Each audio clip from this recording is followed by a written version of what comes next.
Namaste everyone. Very warm welcome to Satsang today. Sadhguru Sri Mujiji ki Jai.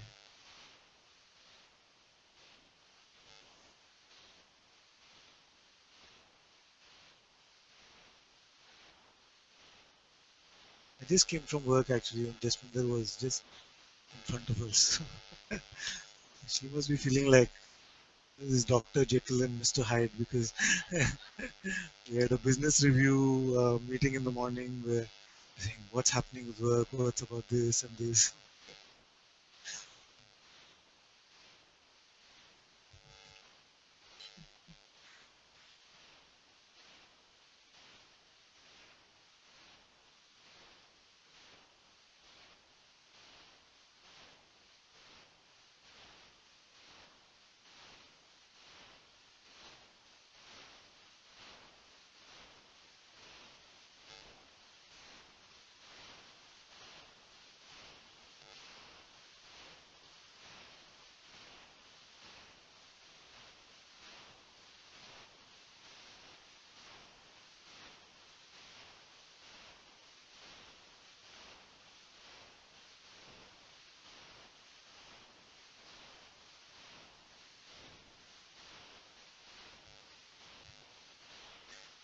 I received a few SOS type messages today, so maybe one by one everyone can come. Pratna wants to come?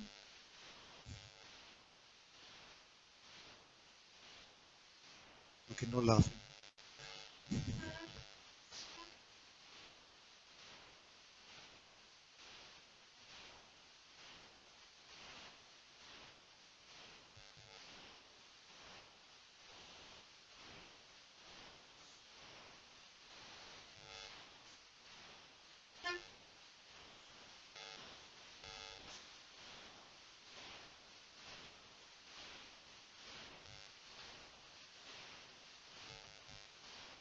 So when you say I'm drowning, was it good drowning or bad drowning? No? Serious? Bad drowning. Bad drowning. Drowning in some emotion. I think in the mind.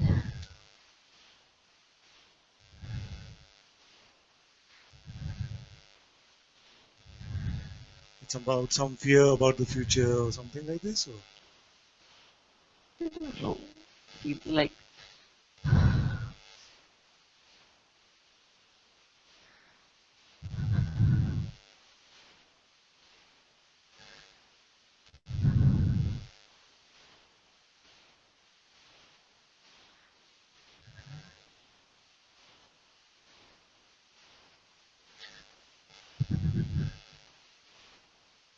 So the mind can be very active and lots of emotions can come.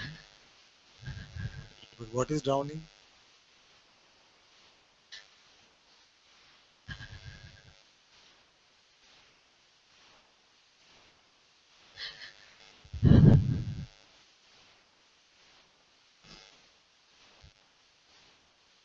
Even now it feels.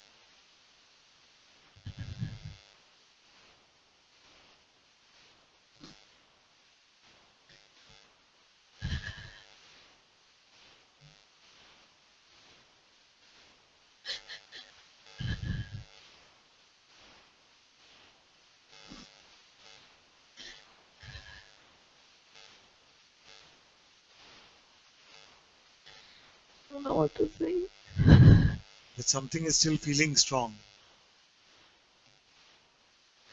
I don't know what's happening.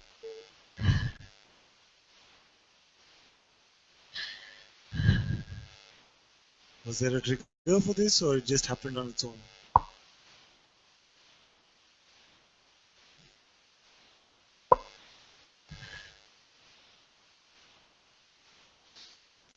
Stupid trigger. Stupid trigger.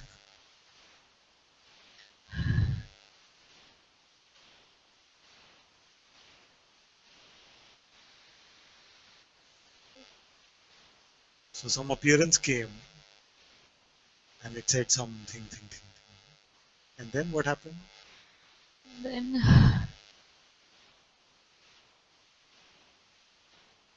just sadness and anger and fed upness and exhaustion and then crying and then I don't know what's Didn't you happening guys further. go to Banagata? Yeah, we went And what time you came back? at 2 o'clock. After that, Mm. Father, do you need to know all the details? I'm just wondering how between all the wild elephants and everything, all this could happen. There's a national park here in Bangalore where they were supposed to go with the kids. I don't know what's happening. Like I just feel like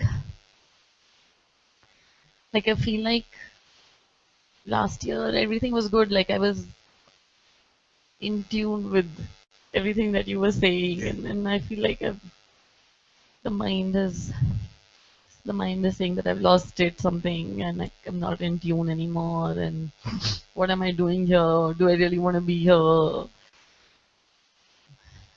12 months was like great, and then now why has it become like I can't What is the biggest resistance? to satsang? Um,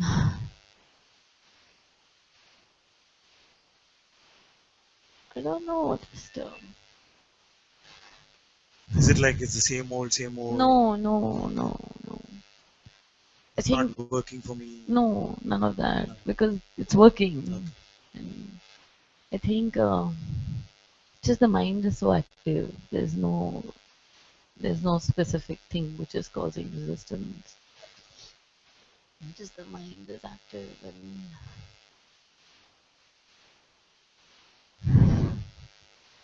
nothing, just all rubbish.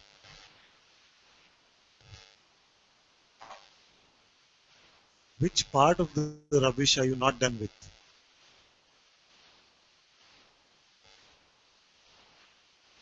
You know what I'm saying?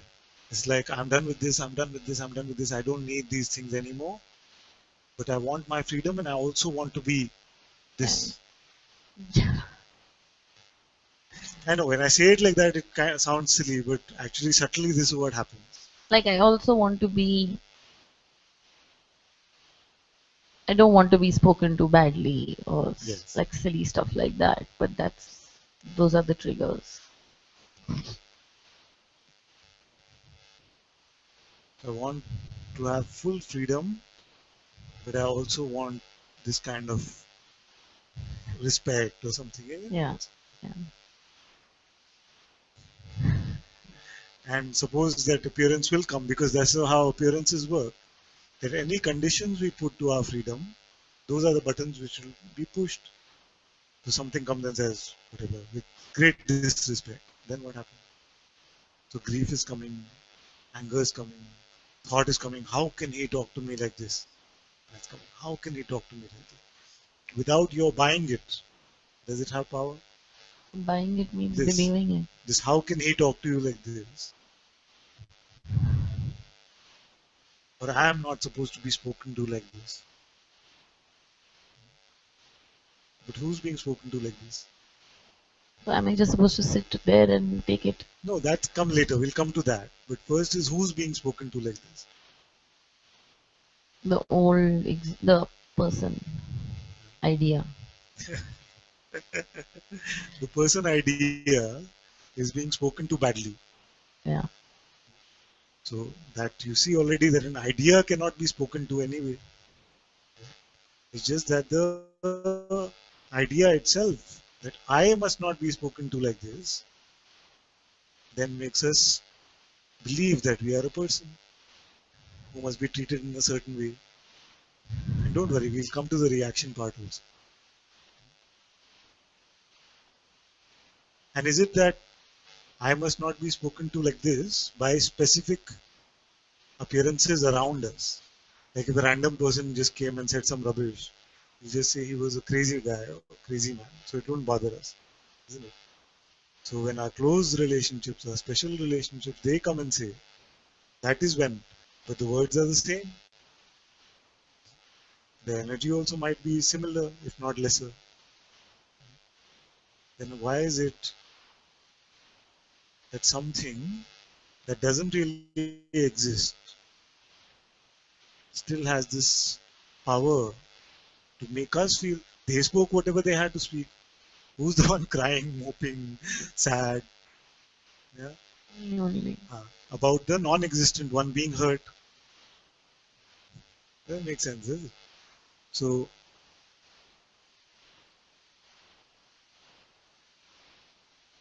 it's like saying that I have an imaginary best friend, and my husband came and insulted her.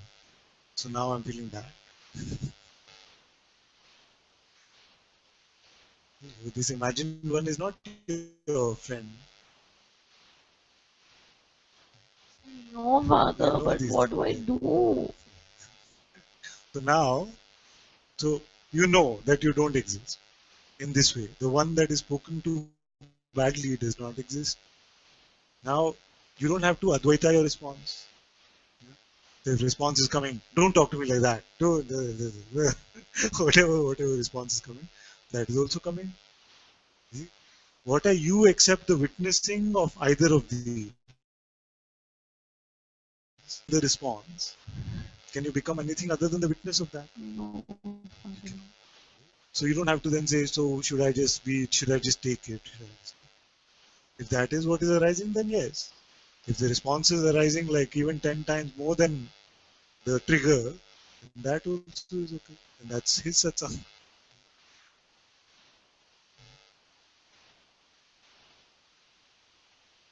So you have to step back from this play and just look at what's happening.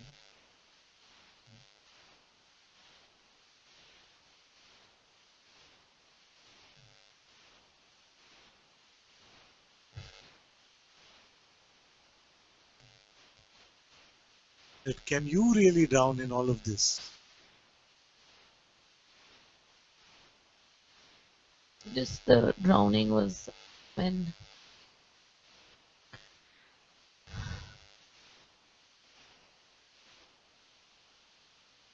like, I felt that the mind was winning or something.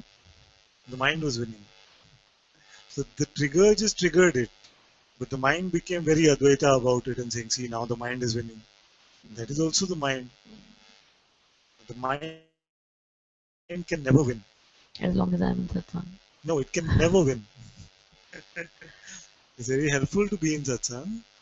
But even besides that, even if you are identified for the next million lifetimes, you can never become the person.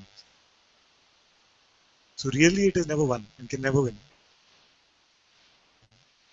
And you don't have to take charge of it so much to win over the mind. The one that is trying to win over the mind is also the mind.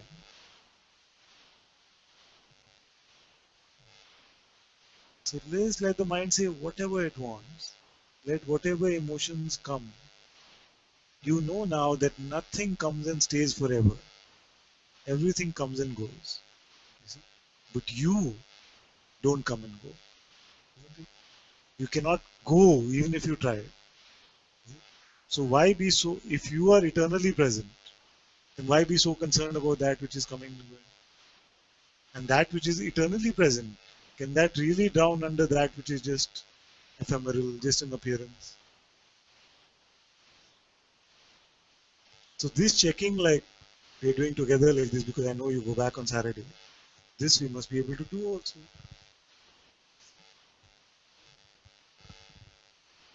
And I know you can check like this, but even in the checking there can be a sense of doership that I must win or I must conquer this.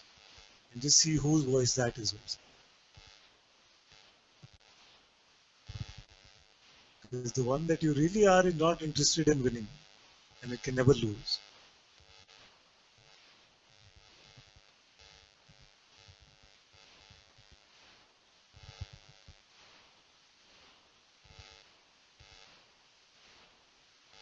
Okay, so let's go through this together. What is the worst thing anyone can tell you?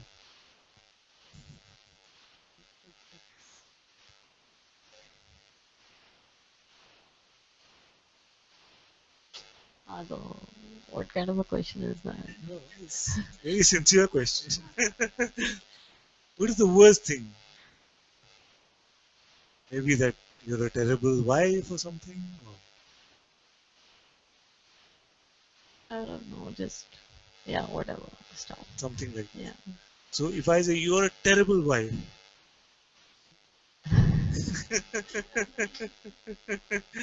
where do you check? Where's the wife? I can't find the wife. And the terrible wife, let's go find. Father, let's go find this terrible wife. Where is she? Can you find? No. Then why crying about her? Terrible wife, terrible anything, terrible friend, terrible cousin, terrible daughter, terrible, terrible. Then,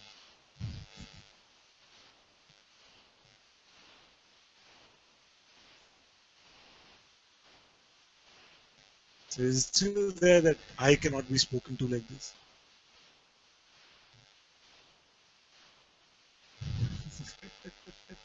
Shall we test it out? Shall we give Jesh one mic? And then it goes also, okay? Don't laugh so much.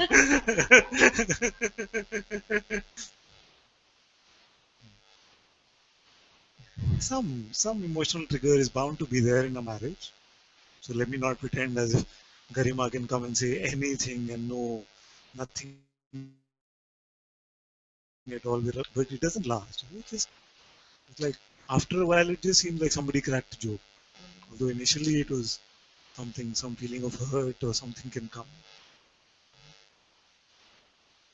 So what is it that he must never say? Father, please don't ask these questions. I'm not. At least he should know. At least, I should not go there.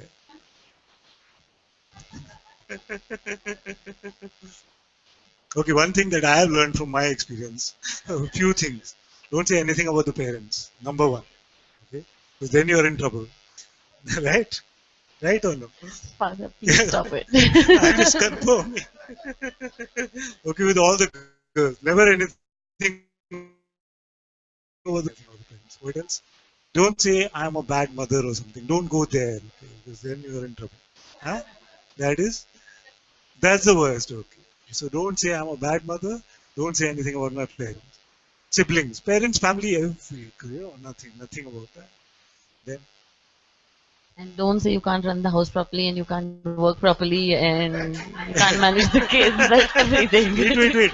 Don't say you can't run the house properly. Second, You can't. Your work is a disaster. your Father, everybody is laughing at me. and everybody should not laugh at her. Anything. Richa, give her the mic. She has some special inputs. No, say.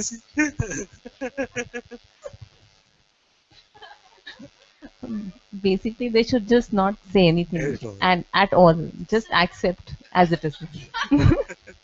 And we should have liberty not to accept. And we should have a choice to accept and not Only to. when you say that you have to talk to me while you're sitting quietly, then you must say something. Or even then, no. That can be like in that Little bit of time. little bit.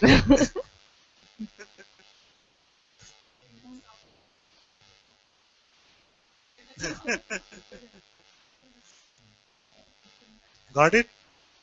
Okay. Now give him the mic. Parents. Very good. You're recording this one. Oh, no. I will not say she's a bad mother. I will not say she's terrible at work. I will not say. She Are can, you she can happy say with anything she wants. And she can say She whatever can she say wants. whatever she wants. Really? Yeah. Only in Satsang. Okay, after Satsang, what she cannot say. No, she can say. That is my satsang, isn't it? That's what Put close to it.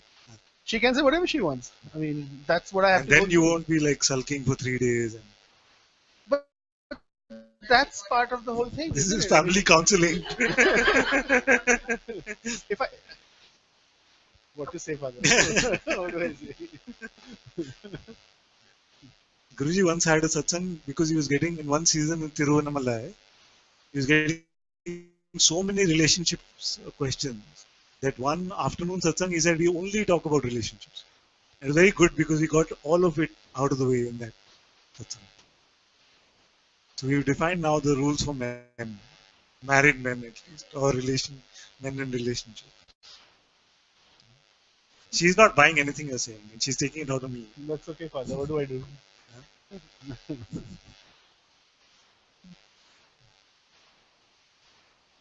What is it that you cannot accept about her?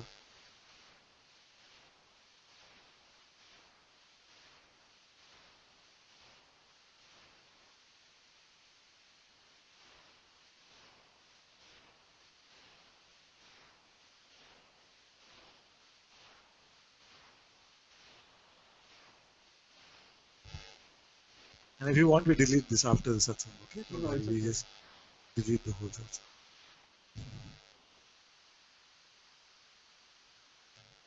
Honestly, Father, I really feel that, a few months ago I had, Closer. yeah, is it on? Yeah, a few months ago I had messaged you saying that, I'm really, like, something was pissing me off or whatever. And then you asked me one question, is that I answered something and you asked me, is it feeling neutral? I said something, I don't know, I forget. And that just stayed with me right through. Um, and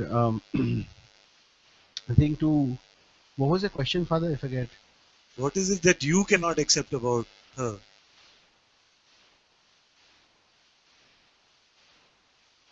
I would like to be able to accept everything, honestly. Yes. And from a point of view of where my heart is right now, Father, very honestly, this is the best satsang I have. It really is. So every time something happens, then I only look at something that I'm feeling, and I just stay with that as much as it gets very intense. But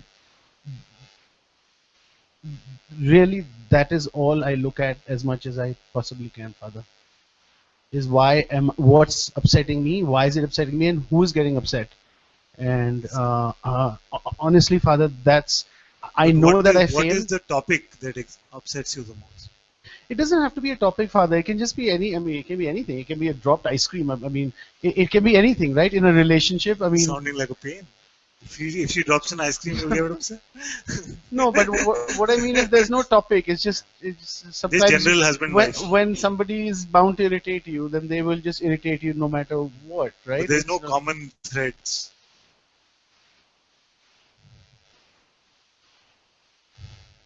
Well, there probably are common threads, but I'm not look. I don't know how to explain. Because I'll give you an example. Yes. Like, I don't know, a few months ago, Garima came and told me because we were just squabbling about something, and she said, "But if it was someone who came to satsang just and asked you this question, you would be very different with them." And something hit home over there, and I said, "Yes, I was coming from husband identity." Right? So it's very important for us to be able to check what is it that triggers this husband identity or partner identity, and what is it that somewhere can still keep hiding and just comes up and says, see, she can't tell you this, she can't treat you like this, or she can't behave like this, right? Because she's your wife. So there must be something that trigger the husband identity which must be allowed to be burnt in satsang.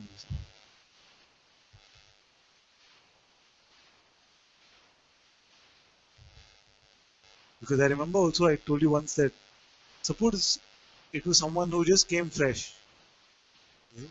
Was meeting you for the first time, would it still have that same reaction? Mm, no. Doesn't have. No. So therefore there is some identity at play. Now, we are not expecting that identity to go away 100%. But what is it that really triggers you most often when it comes to this identity?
And we can all check like this because this relationship thing is the number one sufferer in the world. This relationship identification. So we must see what is it that we have defined, what conditions do we have.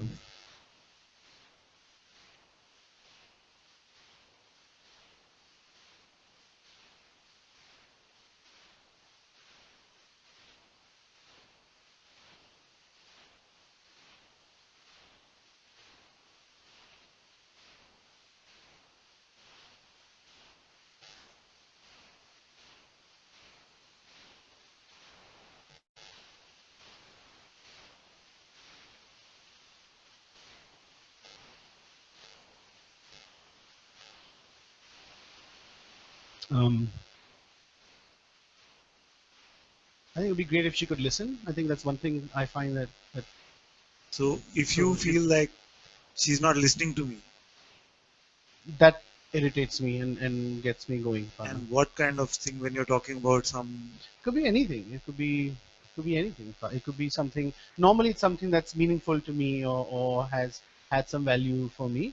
So if I want to share that, I'm a lot more expressive than Palak, and I think when we first got married, it was um, yeah, because I would share a lot more.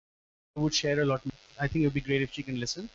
Or not great if she can listen. Sorry, that's not what I mean. What I mean is that that's what's caused me to be angry at times. Not, I don't, I'm not asking her to change yeah, or anything. Um, the other thing, Father, is that um, I've always treated her like an equal, whether it's been at the business or at home or anywhere.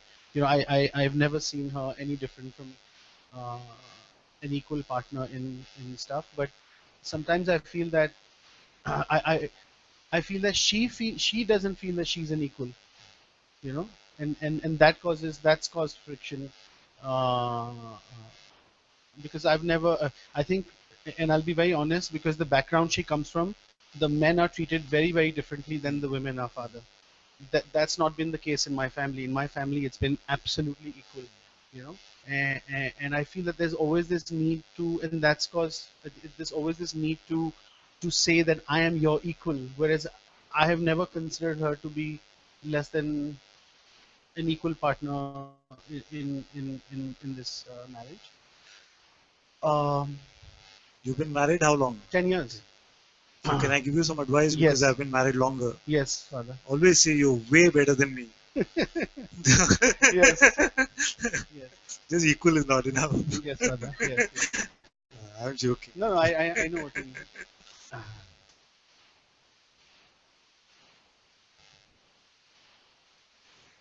I, I appreciate her a lot, I mean, I really do. And I love her a lot. And I honestly feel, Father, that I've wondered why, after we met you, this started to happen. Oh, You know, I'm in trouble now. in some, no, in some way, this has become, So many are wondering. it's become Stronger, more stronger, amplified. yeah. But at the same time, I feel that,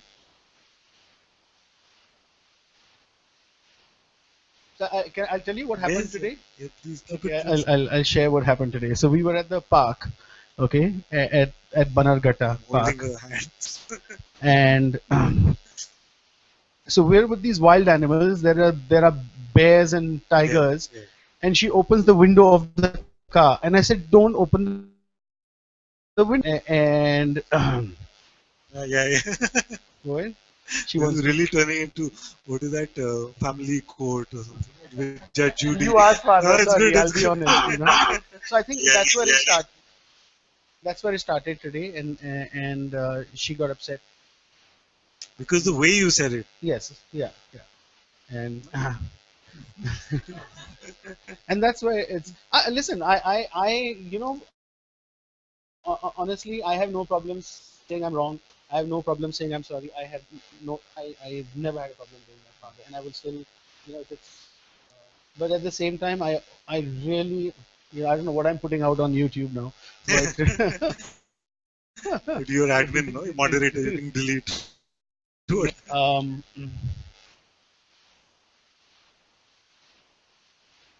it is not going to go. That's my understanding. This is not going to go away till the day it bothers me, Father. Yeah, this is good to see. You know, and it is so clear, and that's all I look at, and that's all I try and go back, satsang or no So, but satsang. you said that this happened, this you did, and she did not like the way you said it, That's and what happened today. she I'm got just telling upset. you. But Yeah, what bothered you then? I wasn't bothered too much. Okay. No, because I That's honestly like, worse. and I just was playing with the kids, and I just honestly, Father, I just remember your words, and I stay with your words as much as possible. That's what goes on in my head, and I just stayed with your words that okay, fine, she's getting upset, she's that, and something just happened. Honestly, Yeah. it consciously made it happen, Father. And that seeing is so, it gets clearer with time, that there's so many times I say, listen, I'm not going to say this, and then it just Happens. happens, and I didn't get, I wasn't too upset. Maybe for 2 minutes, or not even 2 minutes, maybe 20 seconds. I was like, why is she crying? I mean, I didn't, I just, and then then I just remembered you. Honestly, Father, I just remembered your words, and I just said, this is just an appearance, and this is it's just because nothing happened to me in that moment, Father. You know, um,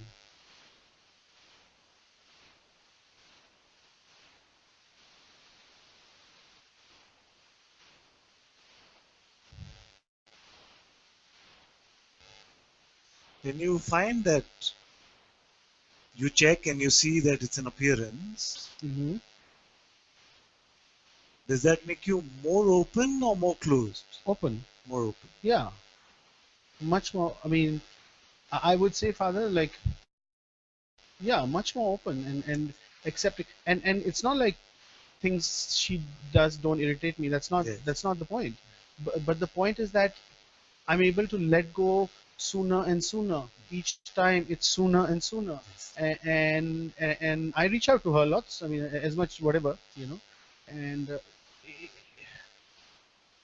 this, if I continue to allow this to bother me, then this will stay for much longer, Father. You know, this is the I don't talk to you maybe that much on Hangout or wherever, but this is the sadhana that you've put Yeah. in front of us, Father, and this is what, honestly, I am grateful for it. I'm really Yes. grateful Yes. for it, because without this, how would these things come up? Yes. I would not see these things. And I'm really grateful to her, to you, to anybody, people I've done seva with, who bring up these things, Yes.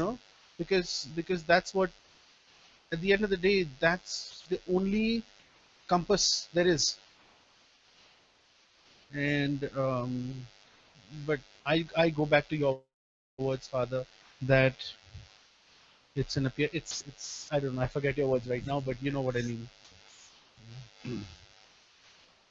This is very good to check also, because when we check and we see that it's just another appearance, and it is happening with the checking which is going on, not like a mental blocking.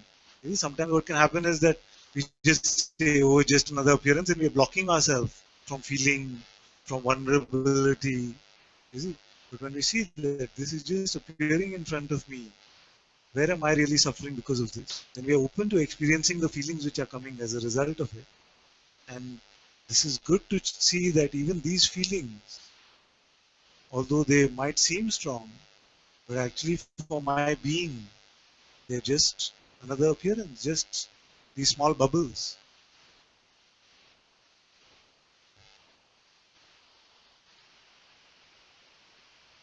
And even now, actually, even now, like when you're crying and these things are happening, but that which is witnessing this happening, that remains untouched, isn't it? So this is the real you.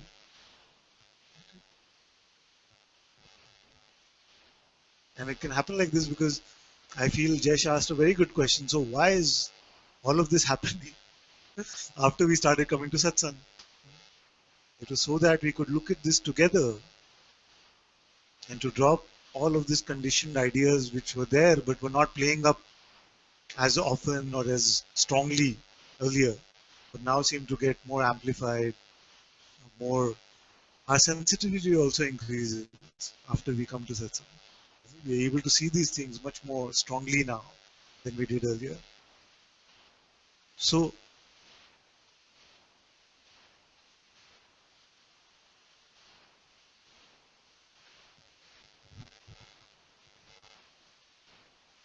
is it possible for us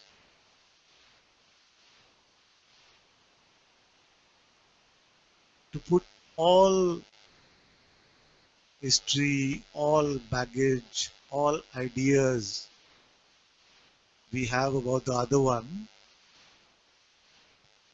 if not all, at least most of our baggage of the last 10 years, 12 years, whatever time it has been, into the fire of satsang today? Possible?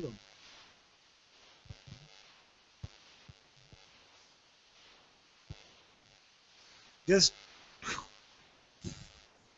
I know it sounds silly, and most of you will find it unbelievable also. But sometimes with that childlike innocence, if you do things, just I throw it all today. I feel like I met my husband for first time, and he feels like he's met his wife for first time. And let's start fresh. You know?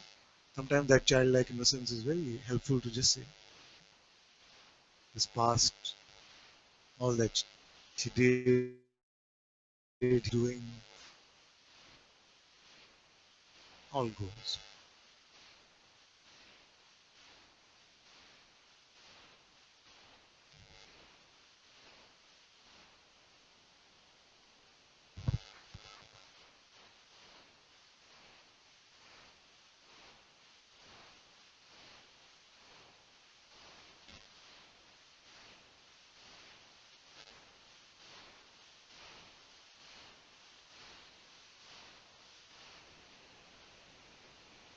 So let's go one by one. Let's drop all the fears that we can have about the relationship into the fire of satsang. Nothing will happen to you, irrespective of where the relationship goes. Nothing will happen. So throw it away.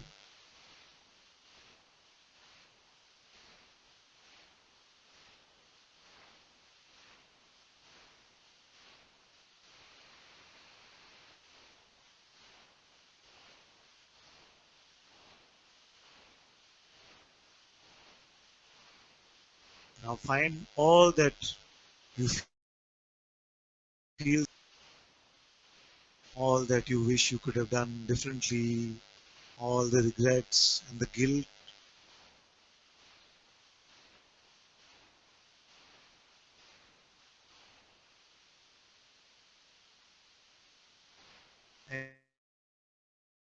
and just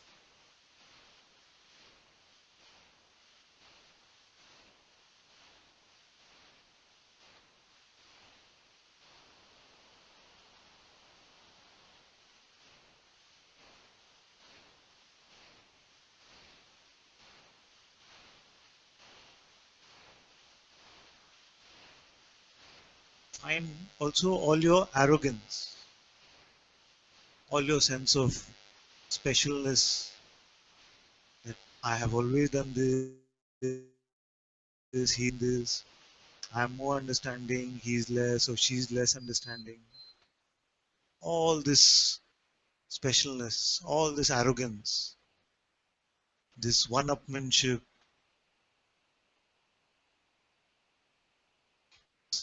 it's not my fault, it's the other one's fault, all this arrogance can we find and throw it into the fire.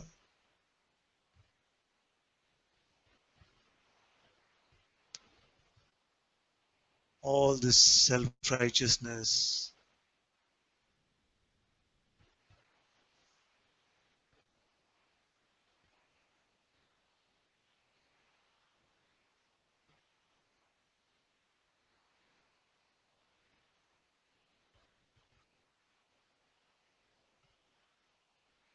then also all the ideas we have about the other one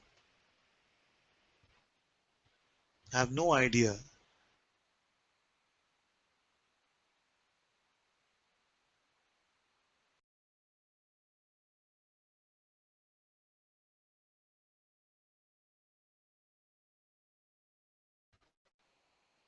Meet each other fresh.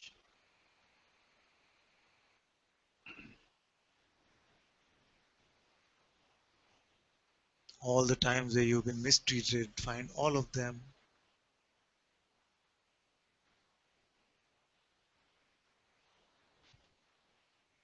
and throw them here, throw them away.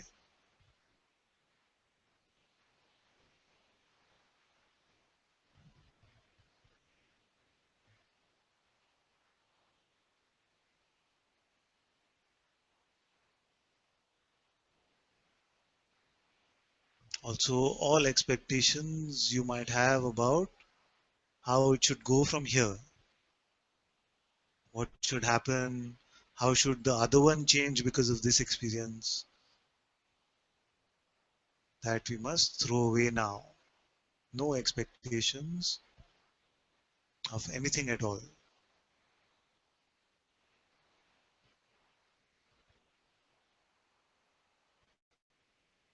All that will come in the future is not in the now.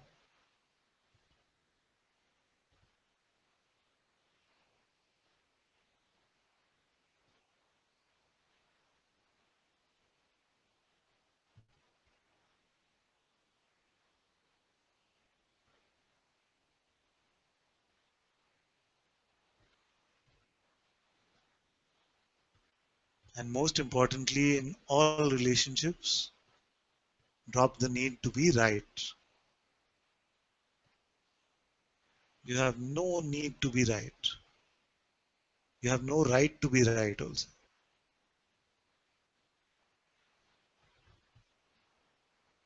If you don't want to be proved right, seen as the one who's right, then most problems in relationships can get dissolved.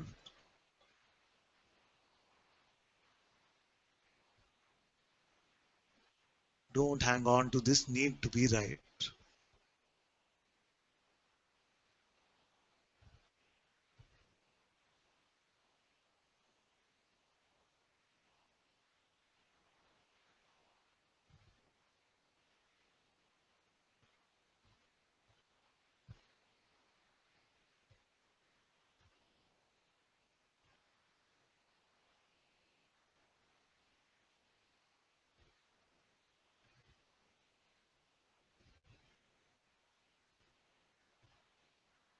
May the Sadguru's grace fill your life with peace, joy, love, happiness, and all auspiciousness. And just the occasional squabble.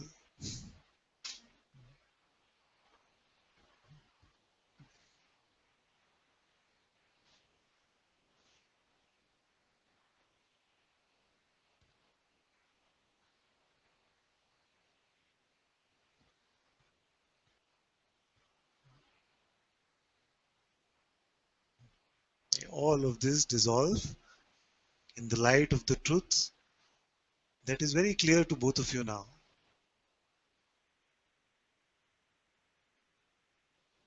And may your play become much lighter, happier, joyful.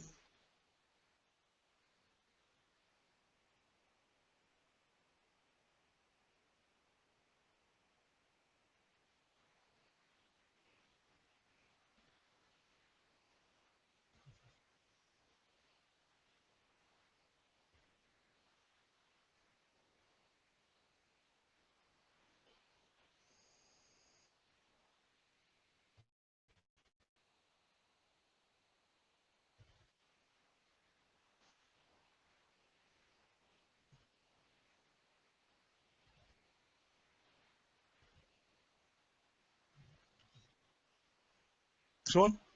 Very good. Throne? Throne.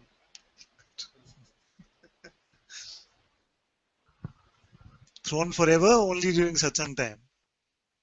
Very good. Now if it comes back, then you bring it back to satsang and throw it away, or throw it away there and there if you can.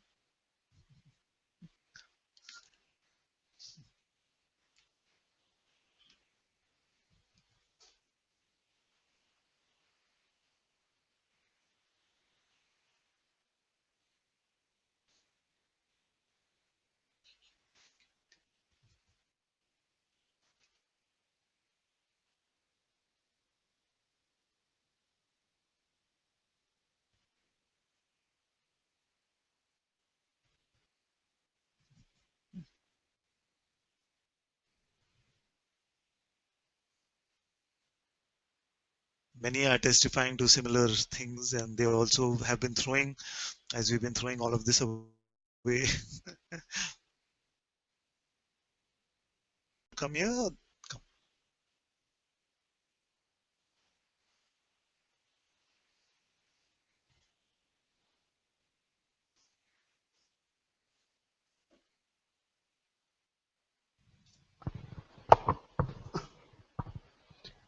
Uh, uh, Father, means past reaction I had noticed, like Slowly. uh, and from past way I react, I noticed that there are certain mental image about every person, including family or Yes. work or whatever, and like certain things trigger, then that amplify, and then that reaction, it's just attitude change at that moment. It's something that coming from history, and that just like in an event, we been to Rishikesh, then we been to resort, and my elder brother reacted certain way to sister, Yes. and then it was like certain image come into mind, and then my attitude, it was very peaceful. I was so enjoying to being in company, and then it, even I'm trying to witness, but it was uh, piling up, means everything I've been seeing thereafter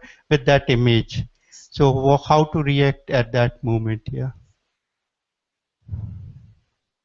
As you're letting go of all past conditioning, you see, then as you're coming to this space of unassociated being, then actually nothing will be able to predict your reaction. You see, because there can be the sense that the reaction only has to be this way or that way. But as we remain unassociated, then there's also a great allowing for whatever is coming up. You see? But what you will find is that you will not be able to hold on to things. Nothing will fester, seem to fester within you. You see? So whatever is coming up is just coming up, or it's just even before it's coming up, it dissolves. You see? Sometimes great love and compassion can come in situations. Sometimes strong Shiva energy can come, which can be like responding to that situation that way. And we are not able to even judge how did this happen or how does this reaction come or not. So don't worry about what the reaction should be, because that can be anything, even for a sage. You see? Because you'll read stories where sometimes sage took the strongest situations with the most love. And some smallest triggers, sometimes great anger has come from sages in response. They even cursed people for hundreds of years, you will be a rock or a statue or something. You see, even these curses have come for the most minor things. You see, so it's not about the reaction that comes. It is more about whether identity gets picked up at that time and for how long we believe ourselves to be that. So like Jesh was saying, it gets shorter and shorter. The identification gets shorter and shorter. You see? And then you'll find that it's very minimal. If something comes up, then just comes up for a moment or two and then drops. If something really strong happens, some really deep buttons, they get pushed, then something might seem to last maybe a few minutes, few hours sometimes. It doesn't stay. You see? So it is not about what came in response, but truly about what you're believing yourself to be. So you say that my younger sister, my younger brother identity was very strong at that time and I had to respond in a certain way. You see? So don't have that identity. which doesn't mean that it is the end of all reactions or responses. You see? But it comes from this space of emptiness. All can flow. So it's really not about the reaction itself, but more about the conditioning that gets exaggerated every time we believe ourselves to be something. You with me? But for the how to at that moment, it was like I noticed for like day or two, I've been so carried away with that identity, and like thereafter my reaction based on that identity only. So what So to do these, in that kind? if some identities are still so strong that you find for a day or 2 days, you still feel like you're carried away by them, then you must inquire into them. So which identity was it? It, I don't think so. It even the brother identity. It Yeah. more of like how we had been like without mother, how we been gelled together, something on that ground, and I had certain feel कि I've been not treated the way it's something on that ground probably. Yeah. So this one about being mistreated or being the victim of some bad behavior, you must find out who is mistreated. If this is a button that gets pushed often, that I don't want to be treated badly, then find out who doesn't want to be treated badly.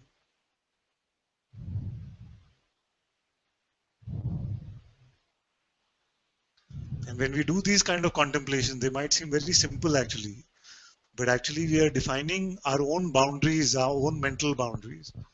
What are the conditions we still have kept on for our own freedom?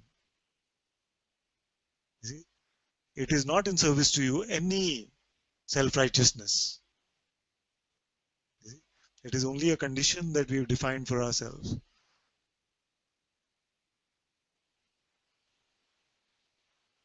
Is there such a one that is fearful of mistreatment?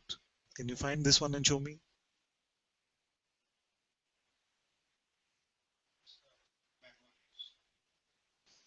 Just memories. And now, anything, anyone who can be treated badly here? Suppose I say something very mean to you now. Yeah. It won't make any difference.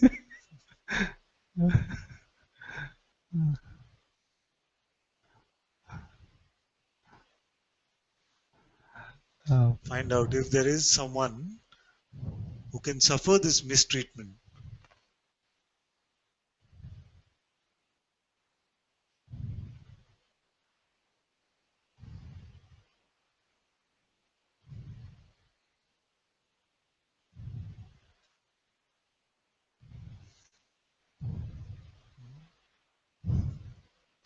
Now, if your older brother says, or anyone in the family says anything at all, suppose right now he's saying something to you. Do you find that one that can suffer from this? That reaction will certainly come. Reaction is Yeah. okay. Yeah. We'll come to that. Yeah. But is there someone who can suffer from what something else outside in the appearance is saying to us or doing to us? No.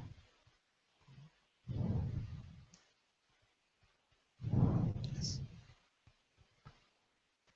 So there is then this openness and fearlessness to anything appearing in the realm of appearances.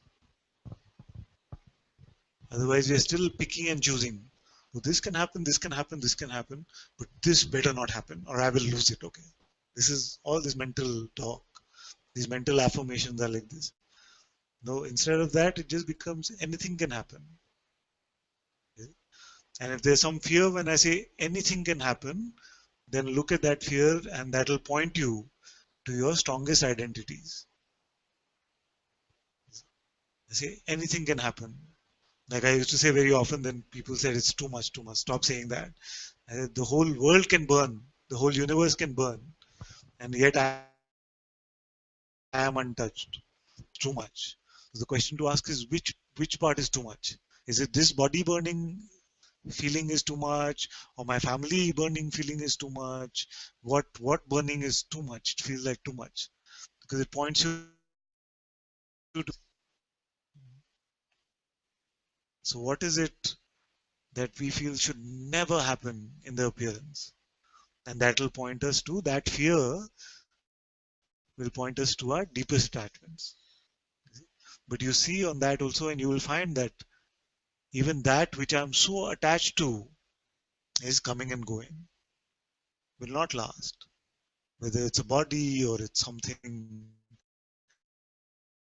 realm, is never there forever. You will remain as the awareness of that, but everything here is coming and going.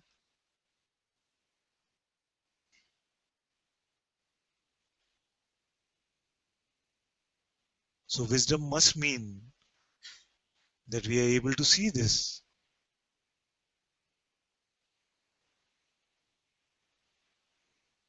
and not say that that is attachment, you see. And attachment is not love. Because some of you might be saying, but this is so bland, where's the love in all of this? Love is just spontaneous here, right now, in the moment. It is unconditional. Attachment means you're here now, you cannot go. Yeah? Only you must be on this chair.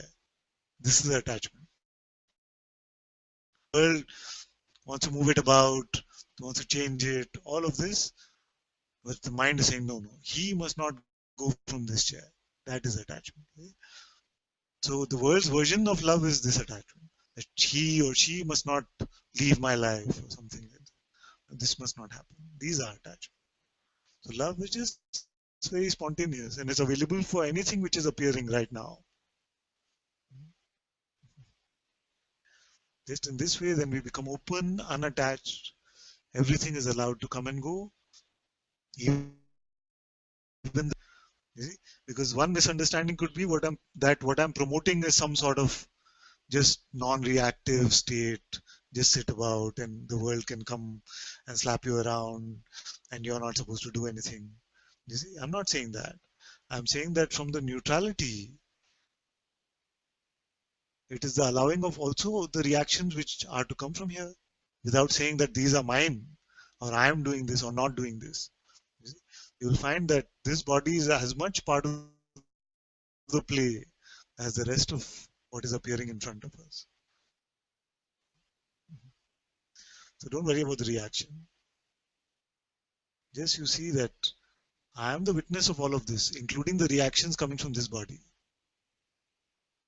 And all actions and reactions are just happening on their own anyway.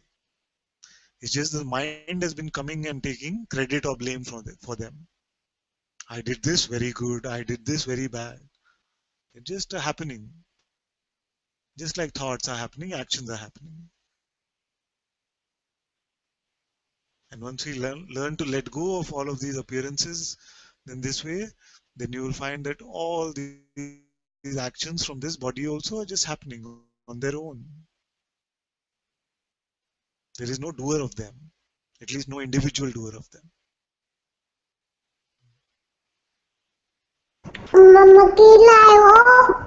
हाँ नमस्ते father sorry father आपको disturb करने के लिए मेरे phone का net पे बहुत कम है इस time Okay. He says, I'm sorry for disturbing in the middle, but I'm running out of internet. Okay, you can come.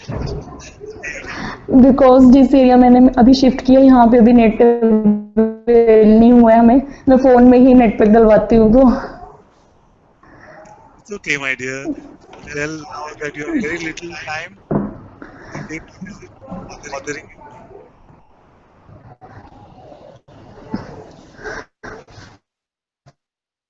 Sorry कल मैंने अपनी छोटी बेटी को बहुत मारा ज्यादा मारा उसको इतना मारा कि मुझे कुछ ही नहीं पता Translate a bit.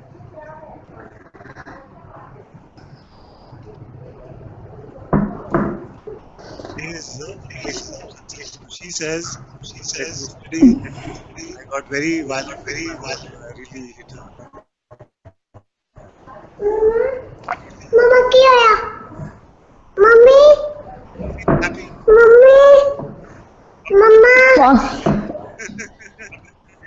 How is she? Is it मम्मा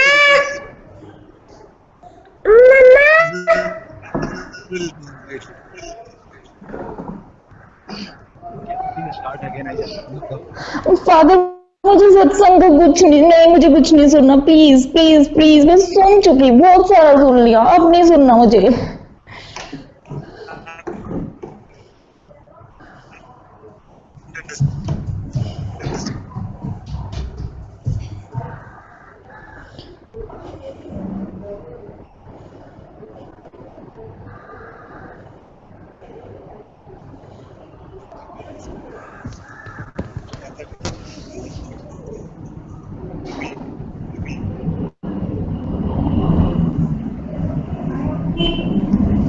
मैंने सोचा था यहाँ आके सारी सिचुएशन चेंज हो जाएगी, ठीक हो जाएगी, लेकिन नहीं, सेम सिचुएशन है, कुछ भी नहीं चेंज हुआ।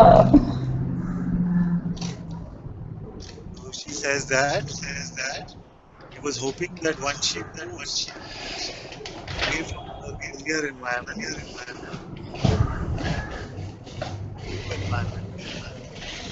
that the life is finding that nothing is changing.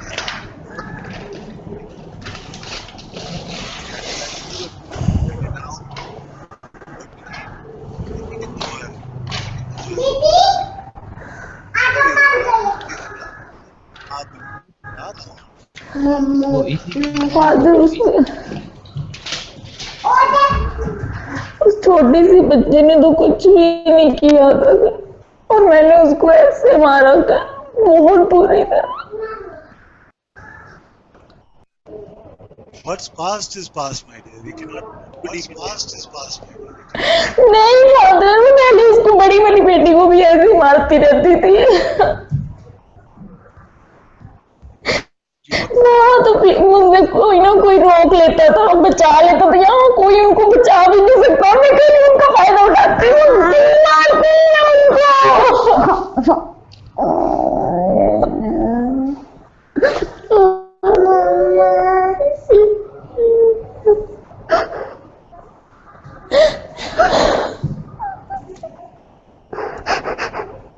डरने लगी है मेरी बेटियां मुझसे, जब मैं मुझसे प्यार करती हूँ डरती है, मुझे मरना चाहती है कि मैं बात फिर से रोके।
पता नहीं मैं किस बात का गुस्सा निकाल रही हूँ भगवान जी से, क्यों उनसे नाराज हूँ, क्यों उनसे नाराज हूँ।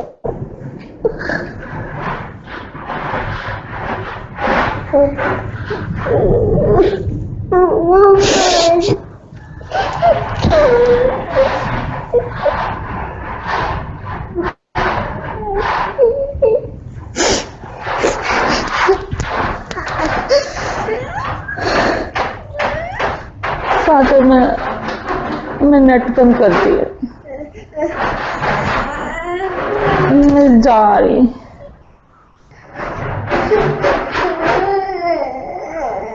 मुझे नहीं पता,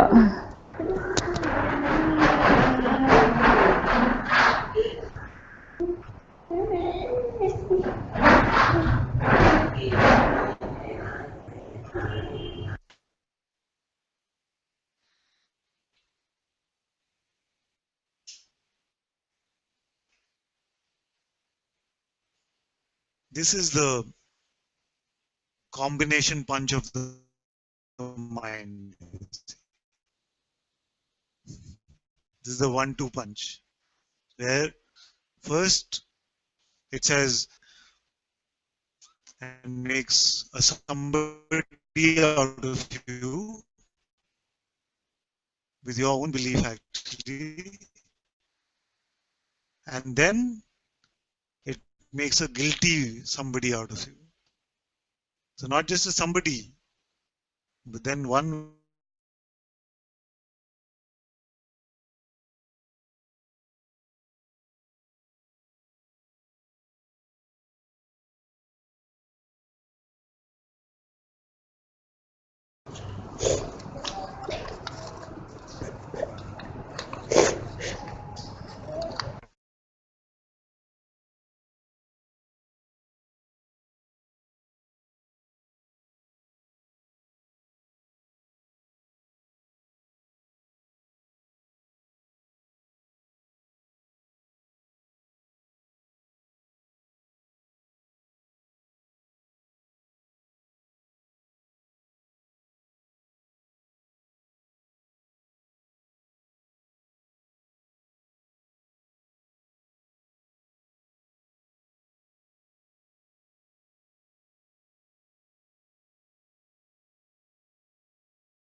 that is a hangout reboot. It threw everyone out. No?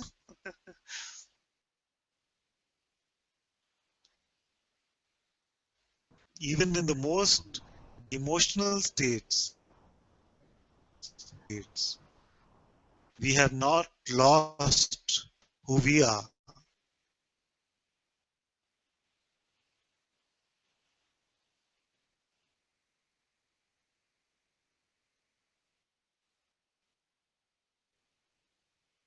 Therefore, it is completely possible in the right now to see that I am not this, I am this.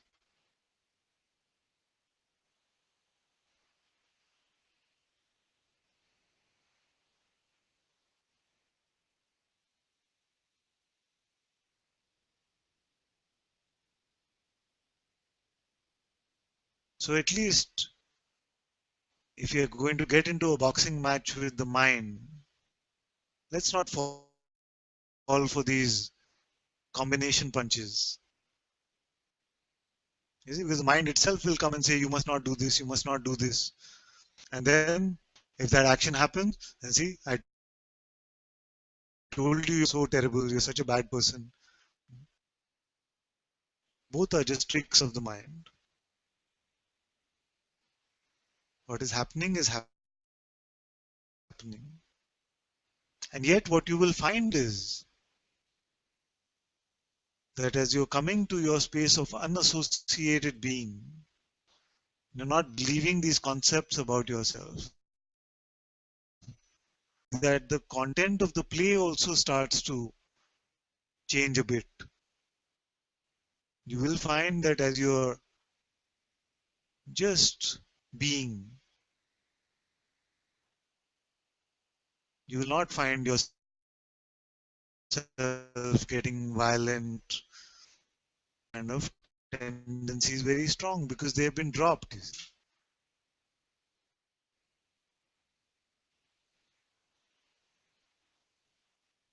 But just because we feel guilty about it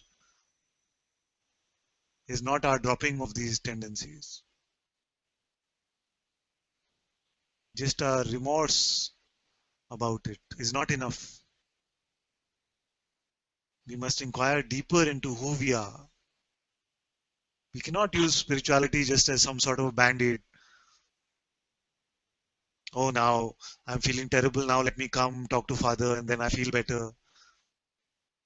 And then I'm not able to come for a long time. Then again something happened. You see, then let me get the band-aid again from Father. You see. We must root out this cancer of identification.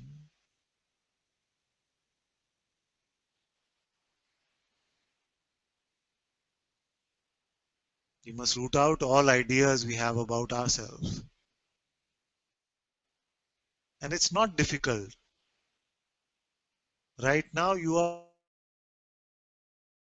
fresh and new.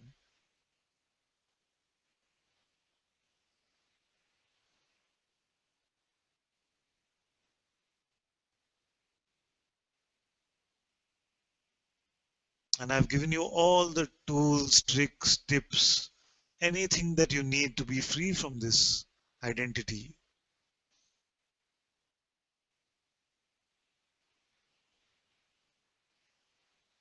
But there must be an openness to follow, you see. An openness to listen and to check.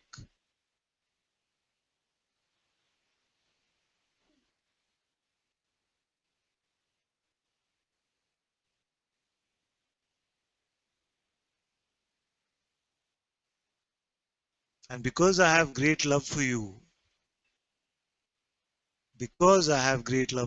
I don't have so much interest in playing an emotional game, because that is not worthy of us.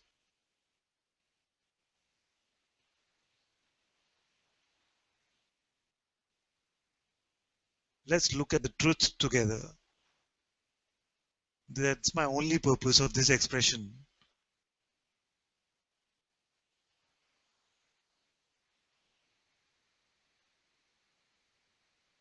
If you're up for this, if you're up for self-discovery, if you're open to not buying your thoughts,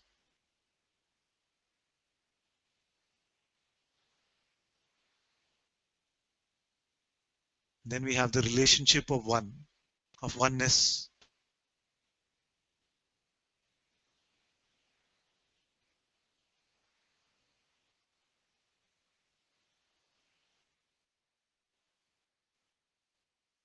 This is the truest place where I can meet you. And it's not even like I'm forcing this to be the starting point, you see. I'm not saying we must meet right at the beginning at that place of oneness. I say I'm willing to meet where you are. Let's walk together, but there must be some willingness to walk. You see?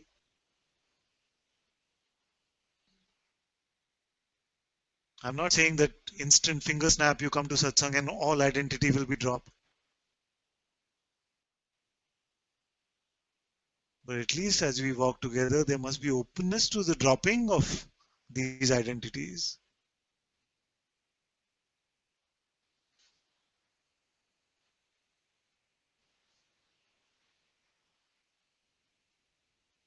You see, because I will not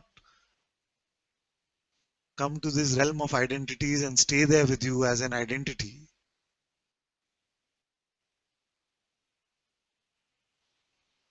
There's no fun there. It's not a judgment or something. It's just not fun there anymore. Why would you want to stay there? Come, let's play here. Let's play here. As nobody, as one.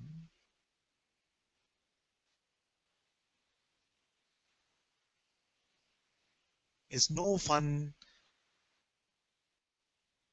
being anybody.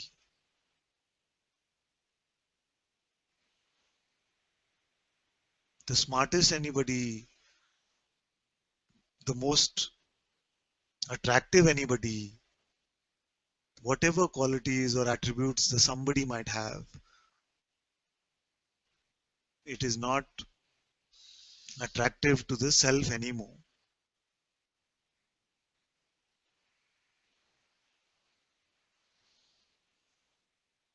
So let's walk together in this non-existent path. And at least let's be open to dropping some ideas that we have about ourselves.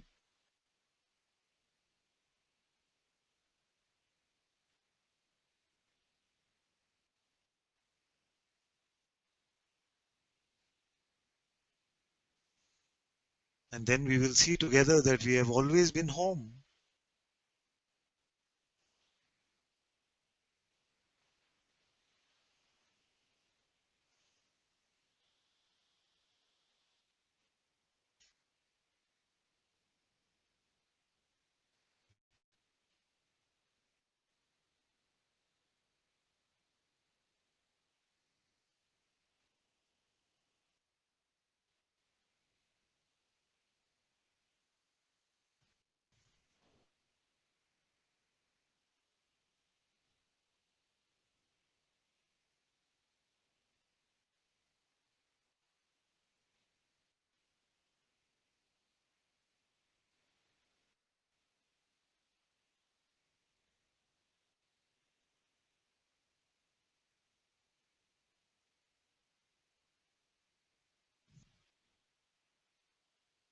Which identity are we unwilling to drop?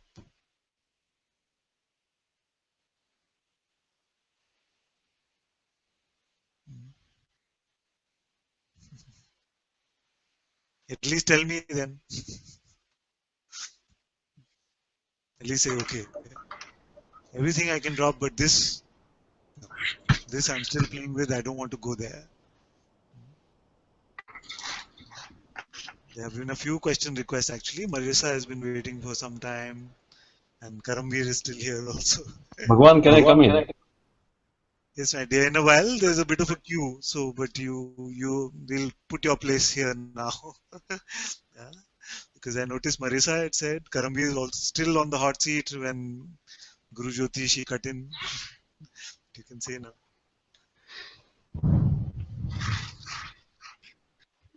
Father, So let's start from here. Which Hello, identity? Ananta. My dear, just give Can us. you hear me? We just finish with Karamveer, and then we come to you. Is that okay? Hello, Ananta. Can you hear me? We just finish with Karamveer, and then we come to you. I know she has a lag. She has a 10-second lag. So somehow her audio is not working on you. That'll be a fun chat. for the certain tendency, it's like I notice, and every time it appears, it's kind of guilt happen, and there's a tendency that I should expose that. But on the same time, there's a mind suggestion, we will work it out with some time, it will drop by its own. You don't embarrass yourself. So this tendency can come. Yeah. Suppose some feeling of lust or something comes. Then the mind comes and says, but now you're spiritual, you should not feel lust. And then that makes guilt out of it. This is what I mean by the 1-2 punch. You see? So lust, just like hunger, is a very natural human tendency. And we are experiencing this lust. But on the same time, like by God grace, there was no tendency to like mess around. But on the same time, there's for visualize some website, that kind of tendency is still there. So something that I didn't want to expose, but I'm very happy you expose. Because these kind of things needlessly create a lot of shame. It's nothing at all.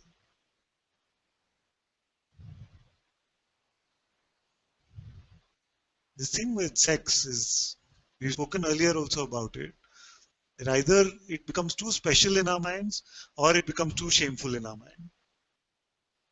It's neither of those.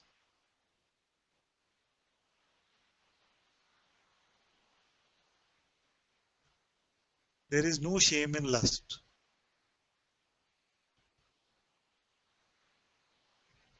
It's a very natural expression, very natural sensation which arises.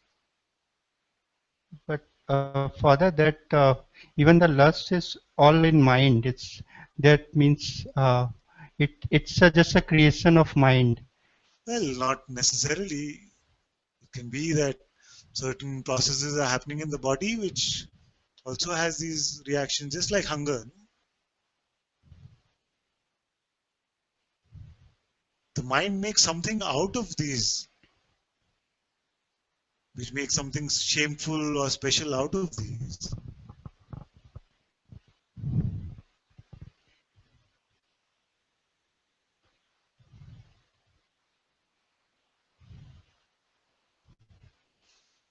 I try to witness whenever, and it's I don't know what to do. Like You're witnessing it with the sense that I must be rid of it. yeah. I'm saying forget about trying to be rid of it.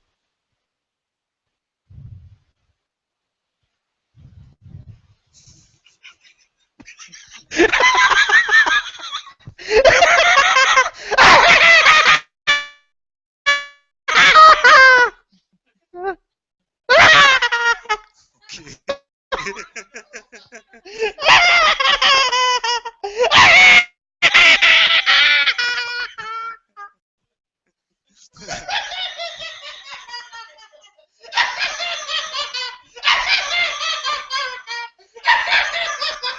It must have been really bothering him.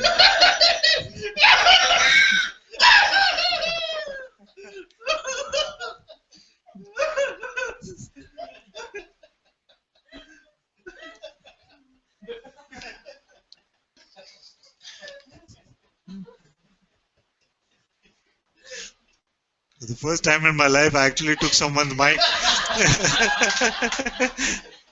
Because the neighbors might come and say, "What are you guys doing here?"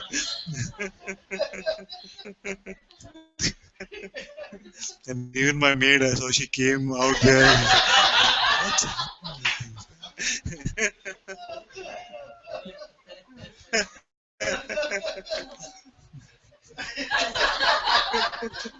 with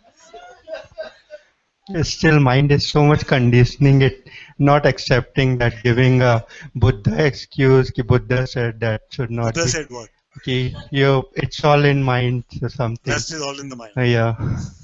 So maybe, but I will take your words in heart. Yeah, sure. Better you do So, that. one more thing.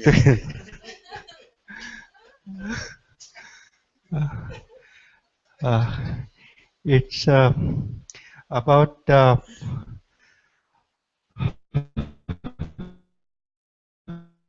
Meena passed away when we were kid, very young, and then there was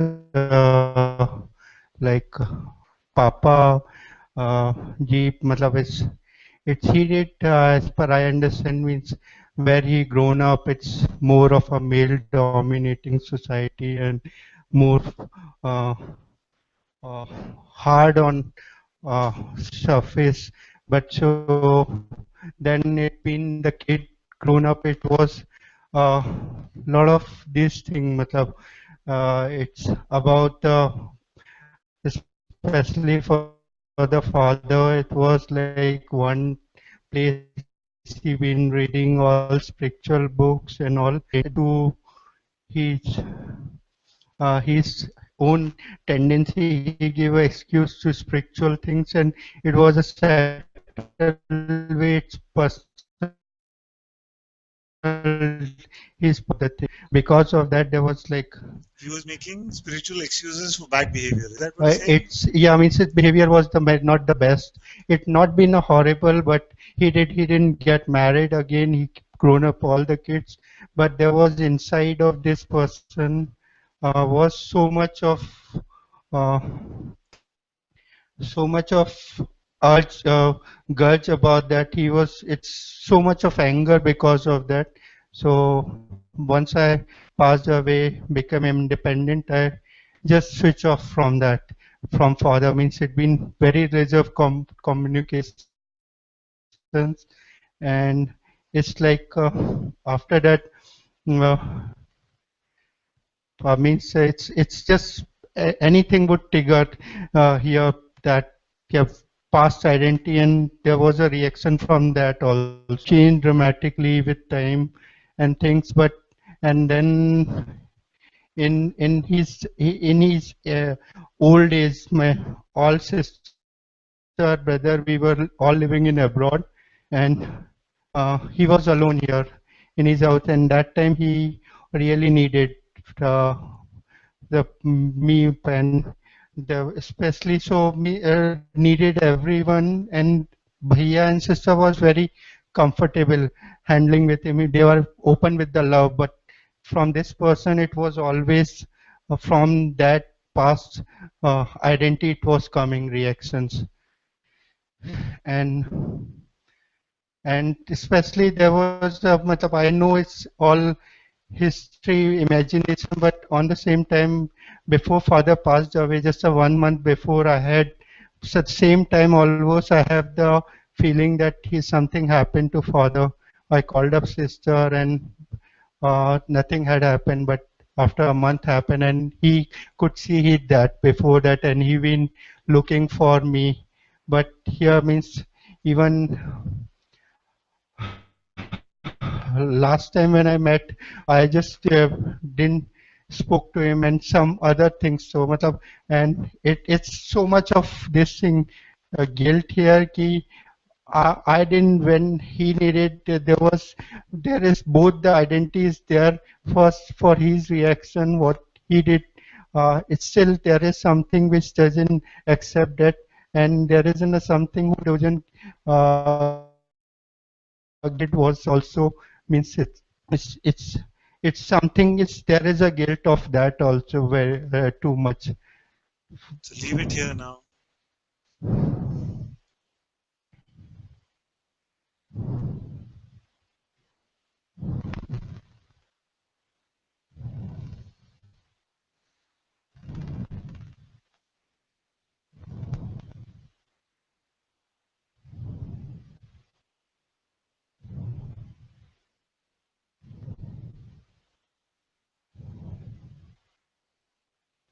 Just wanted to expose it Yes. all was your appearance in whatever way you wanted it that way. I have although there's no emotion at this moment for that, but I just leave it on your feet. Very good. Very good.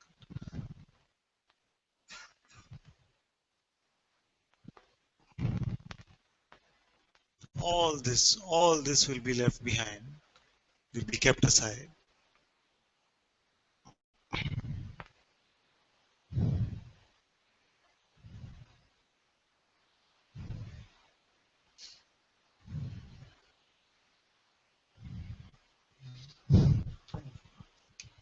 Thank you.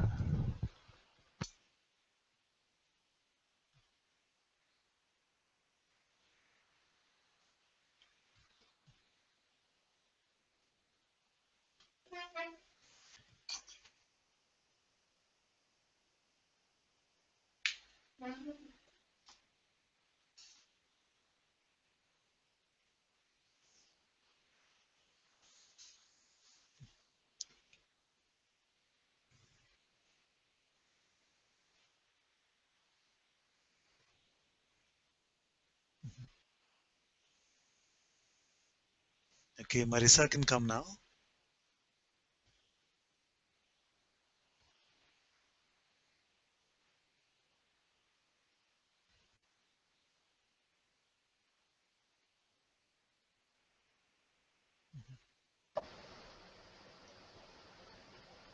Good morning, Ananta. Can you hear me? Yeah.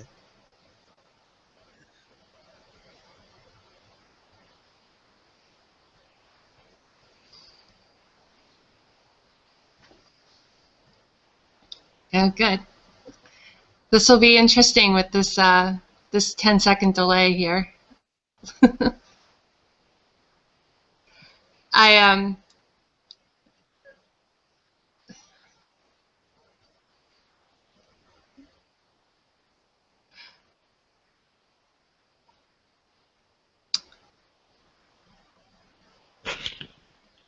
So last week at some point you had mentioned a book called I have it right here, The End of Your World by Adyashanti.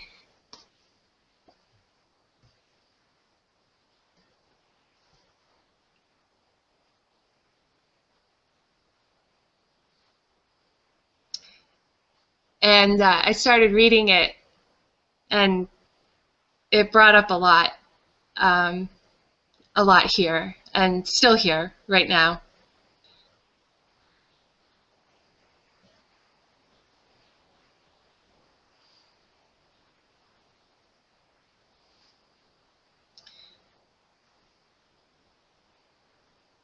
I know what it's. I know the disturbance is for the person trying to be neutral in the seeing of this.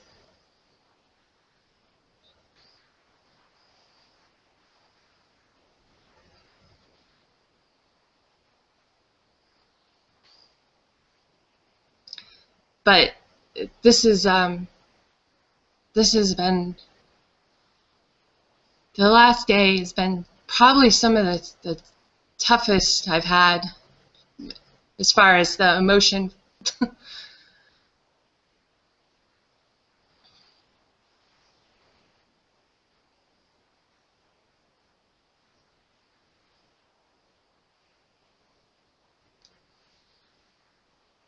And just wanted to ask you the best way to go about this. Of course, I know it's to see this and to be now. But I just wanted your guidance, if you would. Okay, let's see. Let's see how it works with this 10-second delay.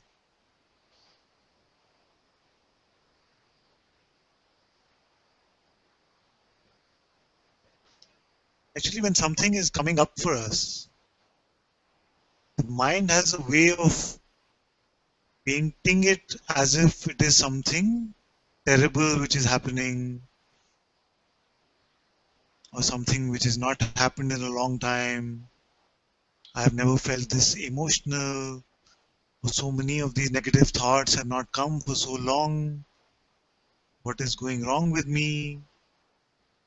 Am I going backwards? Am I losing all my spiritual progress?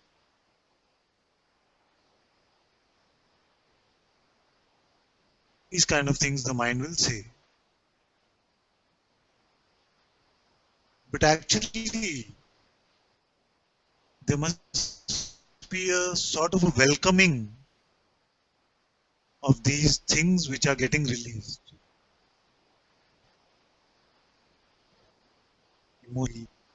That's why I always suggest that instead of saying that they are coming, it's better if we say that they are going. And I've said that quite a few times, and I don't recall anyone coming and saying that you said it's going, but now it's been going. Because all these things, all these states and emotions and thoughts are coming and going. So they must be allowed to be released. Now what happens is that initially when we come to satsang, it can seem like, wow, this was so peaceful, blissful, joyful. I've never felt so good. Many times it can happen like this. And yet, after some time, you start feeling frustration at the teacher, at the teaching, at your family, at everything. You can just start feeling a lot of resentment and anger, a lot of doubt can start coming. And then the mind comes and says, but see now, initially it was so beautiful, but now you must be doing something wrong. Or the master is not what he used to be. Something like that the mind will keep saying to us. But actually, all of this must be allowed to also go through. And more importantly, this and the peace and the joy is more important for this frustration, for this resentment, for this guilt and anger, these doubts, to be allowed to pass through us. Because all these have been hiding in one way, we can say, as conditioning, as tendencies.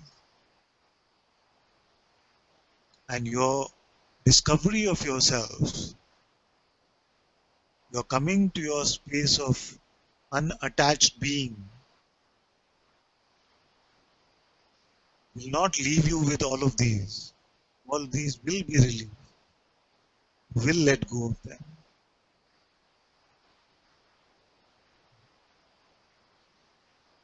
In this way, and also as we go along together in satsang together, you find that this gives us the opportunity to check what is being spoken.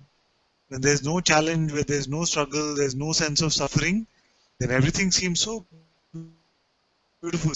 I'm just the witnessing of all of this. I am the awareness which is untouched. But it's only when some struggle starts to come, some suffering starts to come, that the witness, or am I the spoken in satsang? So if it is all goody-goody all of the time, then the rubber doesn't really hit the road, you see.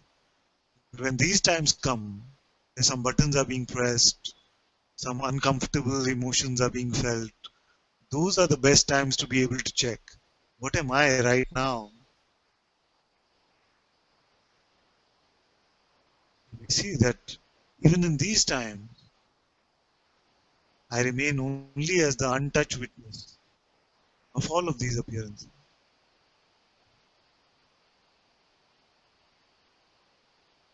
And this leads to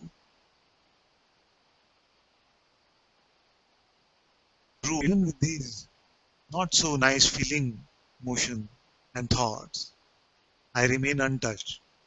Then true openness can come. But if we still have ideas about what should come, what should not come, and we feel like I've lost it when these kind of emotions come, then again we are going with some idea of freedom, not with true freedom. True freedom is the simple allowing of all to come and go, of everything to come and go. Because even in this seeming suffering, it is giving you a great gift. And if you allow it, if you don't resist it, you'll find yourself a lot more spacious, a lot more open. A lot of things will come up which you will find, oh, I never even remembered that I had this.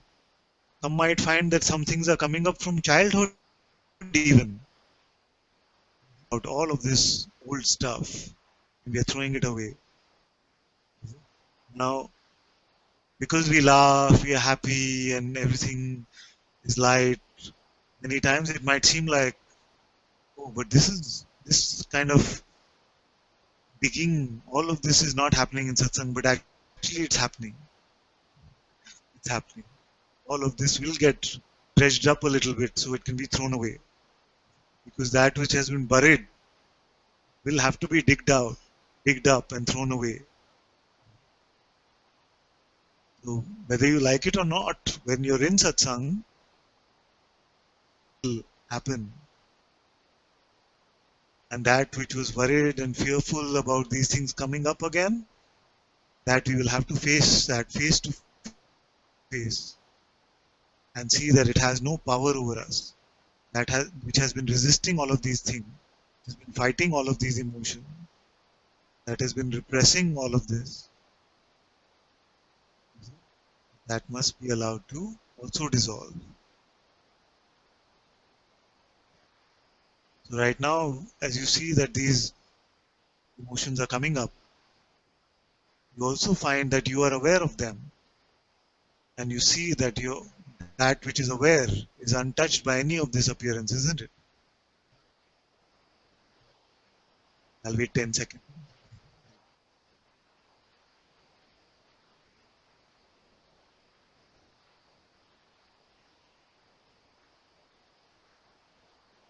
Yes, you echo exactly the inquiries that have been taking place here. So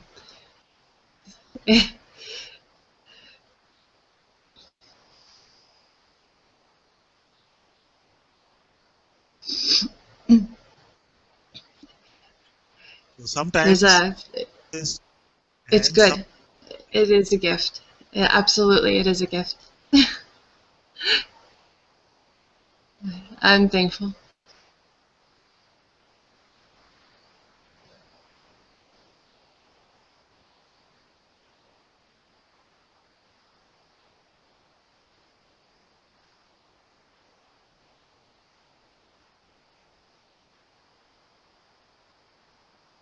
Sometimes seeming journey can seem like it is so joy coming to satsang every day. I feel so beautiful and nice. And sometimes it feels like the most somber, serious, sober thing. And sometimes it feels like the most frustrating, full of anger thing. I don't want to go to satsang ever again. So all these extremes are possible. But it's about none of them actually. It's about none of these. So all of this must be allowed to come and go through us. It is only about that which we are discovering ourselves to be. And all that is false being left behind. All the ideas being left behind. So although we see So don't burn the book. yeah.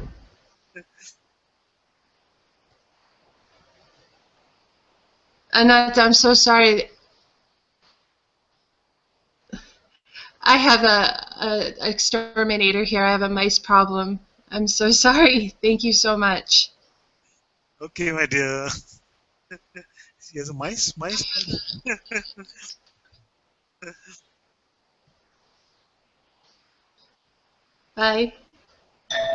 Thank you. Oh, he's getting upset. Bad mice everywhere. No. It's awful.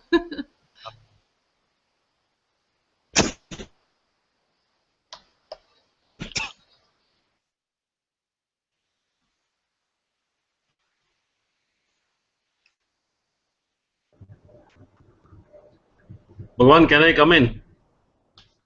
Yes.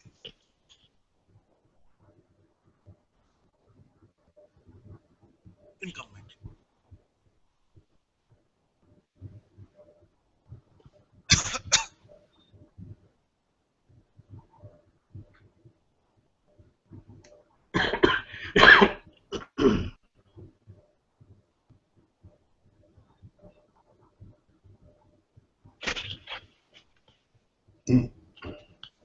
Namaste.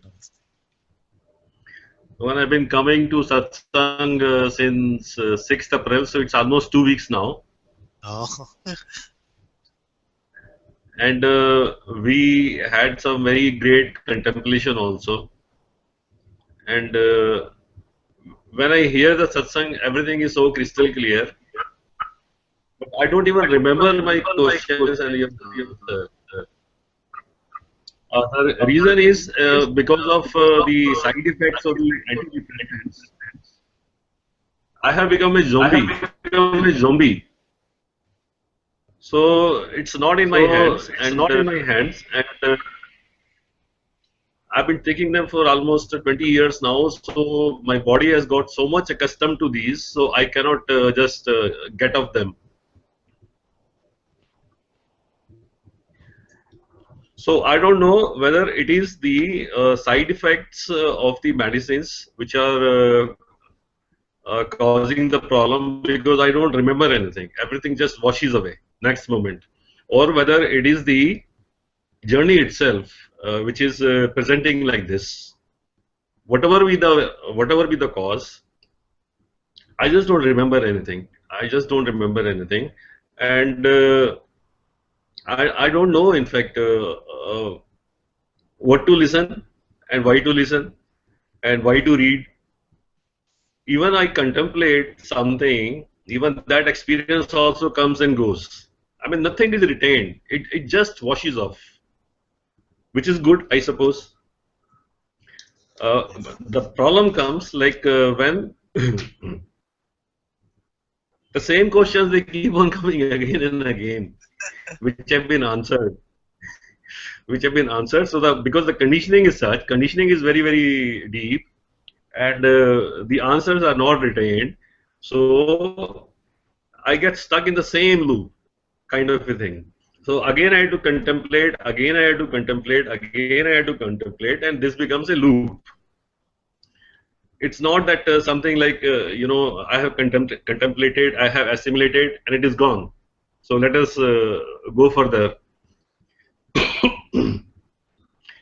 So, what is your advice on this? Because I mean, this is something which is going to be like this. It cannot change, whatever be the reason. I took this up with Bhagwan Muji also, and he said that it is good because it bypasses your mind directly. So if nothing is retained in the mind, it is fine. But that was 2-3 years back. Now I'm not able to assimilate anything. Like even the satsang also, I'm not able to assimilate anything. If you ask me what happened in this satsang today, I don't remember anything. Even what I'm speaking, I will not remember next moment. So in such a state, what the mind says is a zombie state, basically. It's a foolish, numb state kind of a thing. It is just not possible to do anything. If my wife tells me 4 things in the morning before going for the morning walk, you tell the cook this, I say record this because I will not remember anything. But there is an awareness. There is an awareness of it. It is not that I'm fully aware what is happening. I'm fully aware what is happening. So what kind of a state is this? Is it a part of the journey? Is it a part of, I mean, is it required to come out of it? Because I don't find any way. Is it required to come out of it? Because so far as awareness is concerned, it is there. No problem. No problem. Whatever is happening, this is also an appearance. Not a problem. Not a problem. But now what is happening? I'm not able to grasp satsang. I feel like reading, Nisargadatta Maharaj Ultimate Medicine. Then I got some books. There is one Ranjit Maharaj also, who is Guru Bhai of Nisargadatta Maharaj.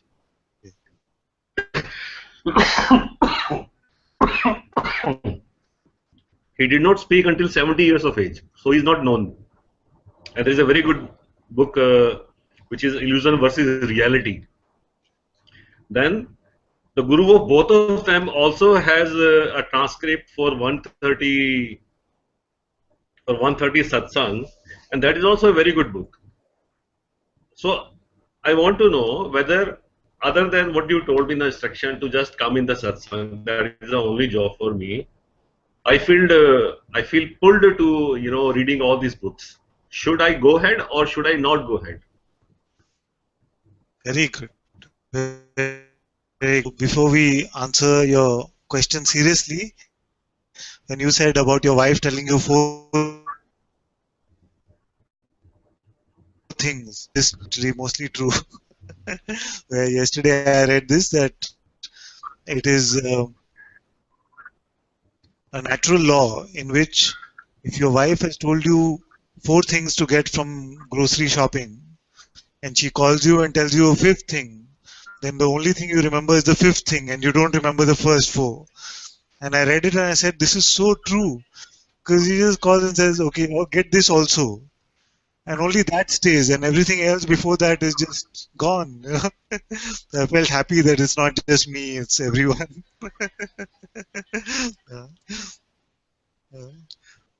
Okay, so it's a little more seriously, I'll say that actually from the beginning of when the sharing of satsang started here, I have not really retained anything much which is being shared, in the sense that if you ask me after the satsang gets over, can you do a recap and tell me what all were the main points of what you shared? I find myself unable to do that. I don't have any memory of this.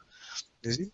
So I will rest in Guruji's words where he says that this whole process of satsang is to bypass all of this mind and memory and truly is consciousness having a monologue with consciousness. You see? So nothing needs to be remembered from here. Whatever is needed to be done while you're here is happening on its own. And I know that when you're here, you're checking, you're looking for yourself. So I don't find that you're just mentally listening just concepts to yourself, which is very good. So I have to say nothing more needs to be done. But if you feel like reading from Nisargadatta Maharaj, from Sri Ranjit Maharaj, from Siddharameshwar Maharaj, nothing is wrong with that. It's very beautiful. It won't take away anything from what you're seeing for yourself. There's no trouble with any of that. If you're drawn to reading from that, no trouble. The only thing is like they go deeper into each layer, each layer, gross body and all that subtle body, causal body and all that stuff. Out of which body the I am is arising and all that stuff. The thing is that the teachings of Maharishi Ramana is very simple. It's very simple and no hassles, no burden, nothing. While there is a tendency to go deeper and it is coming from the mind itself. The mind itself it is coming from because it wants to grasp more and more and more, and it is a kind of a niti also. You read something, you acquire something, and then you discard something. I'm not this, I'm not this, I'm not this, because knowledge is coming from ignorance. Ignorance does not exist, so the knowledge also does not exist. You are beyond both. So finally you will say neti, neti, neti. I've acquired this knowledge, but this knowledge I am not. Yes. So if you say it is fine to read, I will read. Anyway, I will not retain anything. It will be a good fun time pass. Yeah. If it feels light, if it feels joyful, if it feels peaceful, because you said I feel drawn to read them. Now when I heard drawn, I felt like you were saying like this, that it gives me a lot of peace, joy to read these things. It feels good to read it. But if you feel like it's adding to some mental burden or it just becomes an intellectual exercise, then no need to read. You see? So, and Okay. you have that much discretion now. You're able to tell the difference between these two things. So I'll trust you on that. If you feel drawn naturally, intuitively to read these things, there's nothing wrong with that. But you don't have to make work out of it. It's not to be mental. No need to add any burden to yourself. Yeah, I think then I will not read them because it is more, coming from the mind. It Okay. is coming more. Yeah, so it is that pulling is also from the mind itself. No. You still have to read. You still have to grasp, get clarification, and all that stuff is coming. If I just be in my natural state, then I don't need anything like that. Yes. Uh, You don't need anything else. yeah. Bhavan, the reason actually I got pulled to these books are that I'm still not I'm still trying to find something. The mind is still trying to find something beyond the awareness. It is not satisfied actually at the awareness, because when you say I am awareness, the mind says there is no I Yes. and there is no am. I am anyway, you are transcended. Yes. So how can you be I am awareness? But that is a way of the expression, of course. Otherwise, how do you express? Yes. So the mind is still trying to figure out, is there something? Actually, what is happening also in the Sangha is that we are going through this beautiful phase of contemplating this together. You see?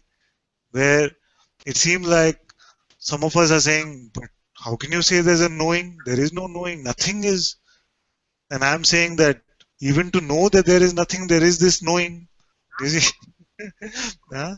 So we are having this collective contemplation, which I'm very open to having actually.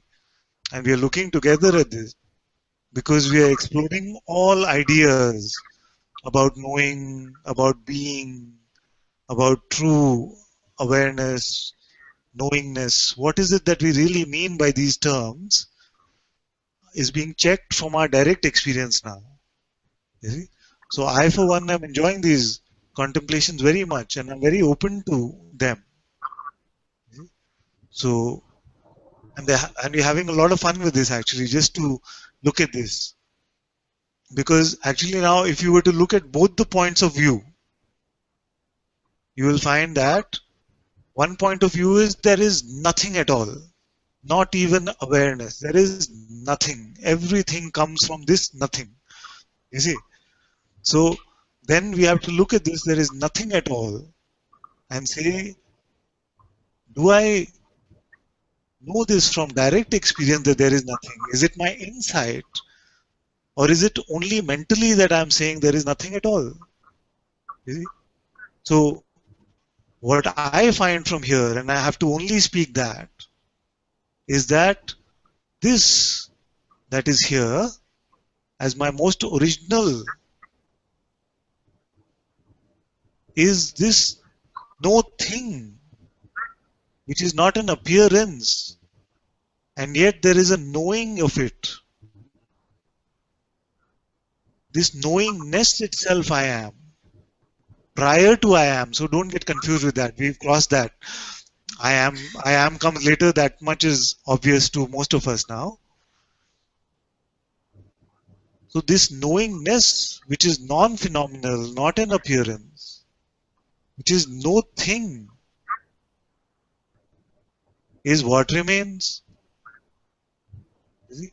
Therefore, the only point of distinction then left is that to say that this no thing is unaware. But there must be awareness to know that there is such a no thing. So that is where the contemplation is happening actually. You see? So for me, it seemed just mental to just say, oh, but there's nothing. I just know this. You see? But we are not even saying I know this. Yeah, it's nothing. But I don't know this. I don't know what we are saying actually. You see? So when we say that there is nothing, it automatically implies that I know that there is nothing. I am aware that there is nothing. You see? So even this no thing is aware of itself being no thing. You see? So the only trouble with this prior to awareness business is that it's very attractive to the mind. And I've been saying that something just wants to hold on to this because we feel like, oh, this is the ultimate truth I can get to. You see, it's very attractive. Yes, I found that, which is prior even to awareness. Then did you really find it or are you imagining it? The real finding would mean that I know this, which is prior to awareness. But this knowingness itself is awareness. So how did you go prior to awareness? I don't know whether any of this is making sense to any of you, but I feel that some of us who are contemplating this can be useful to look at. No? To be able to say anything at all, like I told Anilji also on Facebook, to be able to report anything at all when we are reporting with integrity, I must know it from this awareness of it as a direct experience of it, or I must know it as a mental concept. In either of those two, the knowingness is unavoidable. You see, you cannot deny the existence of this knowingness, at least the way I see it. And I'm open to continuing this conversation and to look together and say, how can we say anything at all, including that there is nothing, without knowing it? Then we're just making up stuff. By the way, I'm just saying that.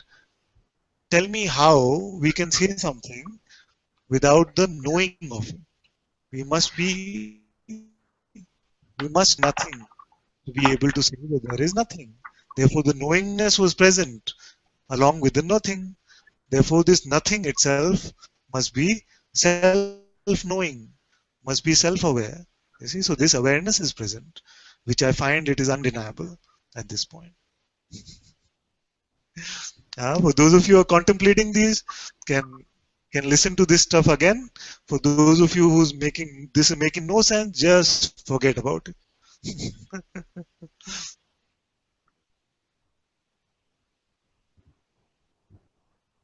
But I enjoy very much because for me it is not like I'm being attacked or something like this. I can see that it can seem like that some Sangha members are saying exactly the opposite of what you're saying. But even in this, I'm not feeling a sense of attack, at least not yet. You see? Because I'm able to see that it's coming from this sense of experiencing this to be true. Nobody is just saying things just to say them. There is this sense that I know this to be true, and that is why it is being said. And that is what I am also saying, that there is a knowing of this to be the truth. This knowingness itself is awareness. Actually, Bhavan, we took it up on 6th April, and after 2 weeks, we say there has to be knowing of it. There has to be a knowing of it, and yes, there is always a witness. There is always a witness, and this witness, when looked upon, is cognized as the witness. This witness is a pure neutral witness. It knows nothing. It knows nothing. But when it comes to the source,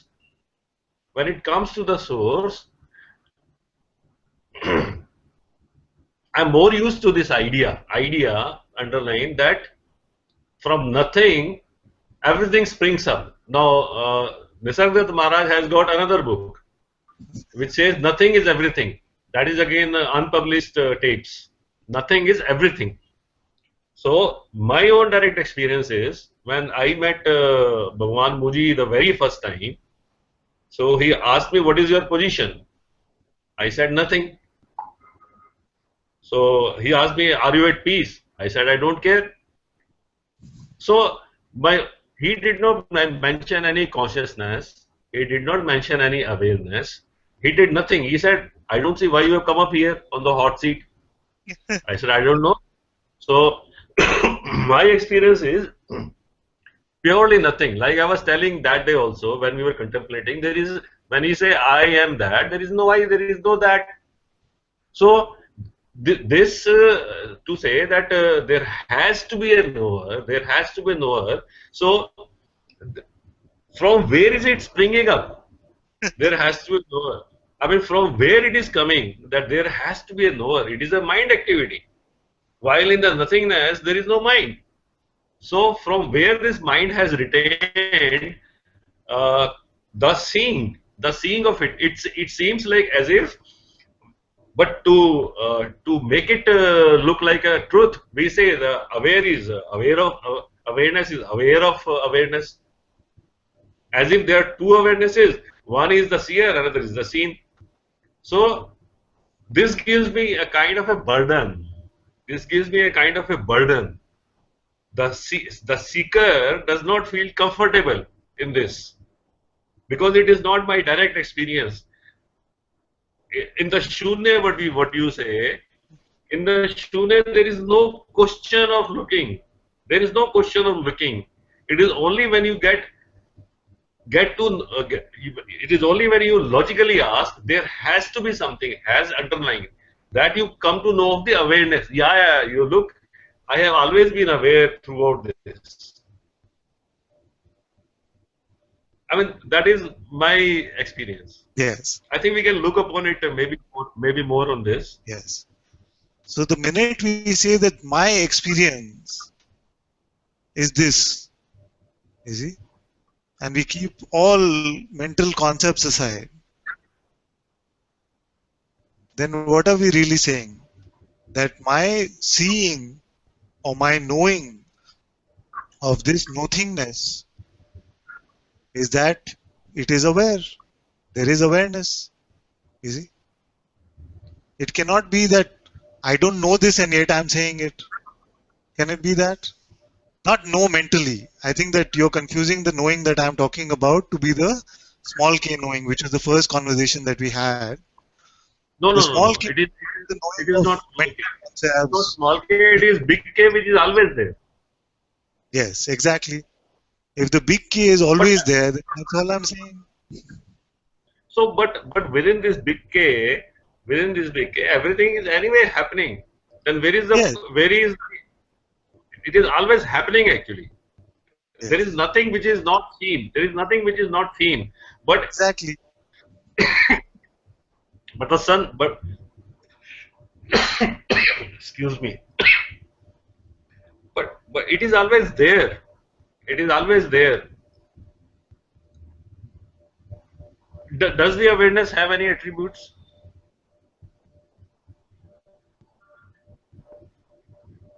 Does it That's have any exactly attributes? it has no attributes. So that which has no attributes cannot be an appearance.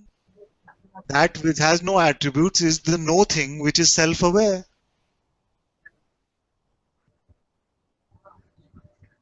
For me, my direct experience is that nothingness also does not have any attributes. Like I was saying, there is not even I and that which exists in that. It's your direct experience, no? So you were there to see that nothing has no attributes. So that is a logical thing.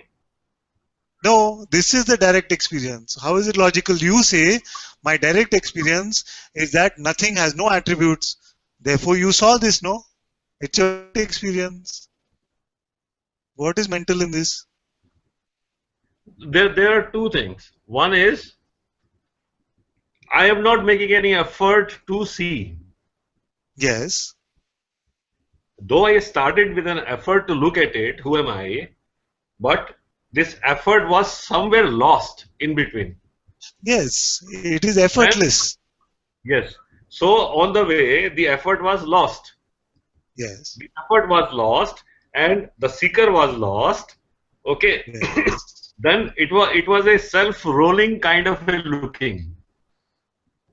Yeah. It was again looked, which along the whole contemplation, first with the effort, then afterward natural.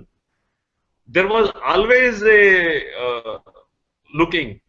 There is always a seer, the final seer. There is always a final seer. So when I start the contemplation, I am existing then also. So if then the question who am I, if I am aware that this question who am I is right appearing before me and I am witness to this, then where is the contemplation? You don't have to take it further. What are you trying to find I? Who you are and what I you are trying to find, because even at the start or even before the start of the contemplation, there is a seeing, there is a knowing.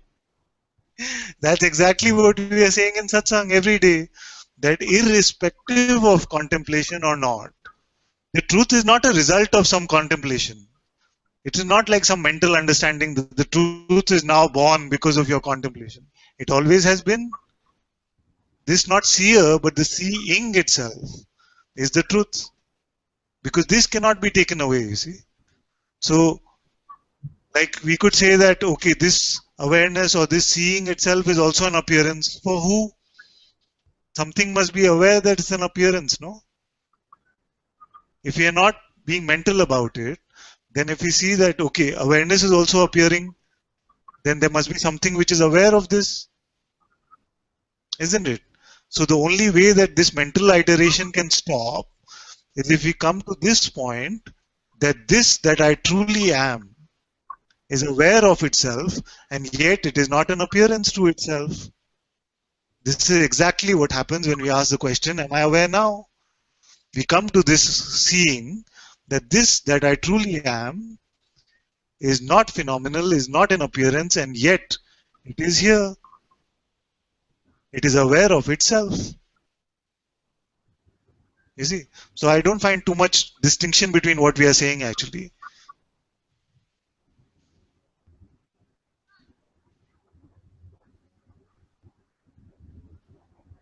You see, because when we say that this awareness itself is appearing and disappearing, then we must be talking about the phenomenal perceiving, which is appearing and disappearing, you see. Because to say that something is appearing and disappearing, there must be a knowing or a seeing or a witnessing of that, which remains unchanged through all of this. And this is no thing. That's why I prefer the word no thing to nothing. Yes, because yes, even Guruji said, it's not like a discarding nothing. Oh, there is nothing. It's not like that nothing. It's really no thing. It is like a seed, potent, vibrant, alive. In which aliveness takes birth. Life takes birth within it. See, that is the problem, no? Because I don't find the awareness as alive. That's what I'm saying. That even awareness is that in which life takes birth, but we cannot even give it the quality of being alive. Because when we ask, am I aware now?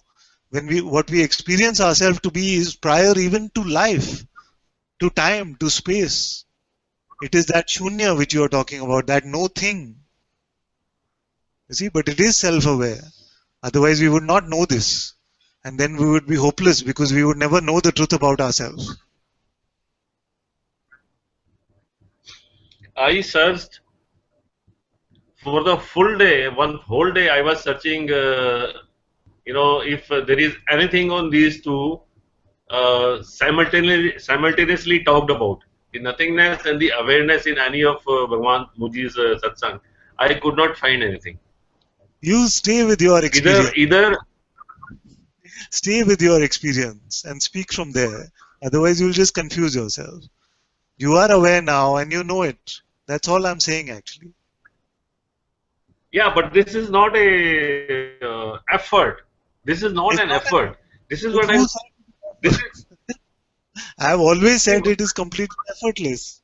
I have never said one. awareness is making effort to be aware. Yeah, one thing is certain. One thing is certain actually, which probably maybe this is where I'm sleeping, is that this nothingness is a discovery, while awareness is not a discovery. Exactly. So awareness is not an event for Exactly. sure, Yes. but nothingness, the recognition of the nothingness is an event. Yes. So definitely, then awareness is prior to everything. There is no doubt about it. I have absolutely no doubt about it. That awareness, but this awareness is always there. I mean, there is nothing which it does not touch. But we say, I mean, it encompasses everything, including the nothingness. It is just everywhere. Everywhere it is. You just can't. There is nothing which cannot be without awareness. Yes, because prior to something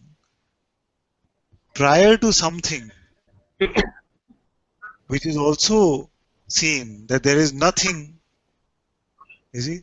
So this, what sees that there is nothing? This nothingness itself. Awareness is this nothing. You see? So Neil is also asking the same question. Yes, this that is nothing is self-aware, is aware, is awareness itself. And this is the direct experience. Now it is seen that it is nothing. That's why we can say that there is nothing. You see? But we cannot deny that it is seen. Because then why are we saying it unless it is seen? Unless it is known, why would we say it?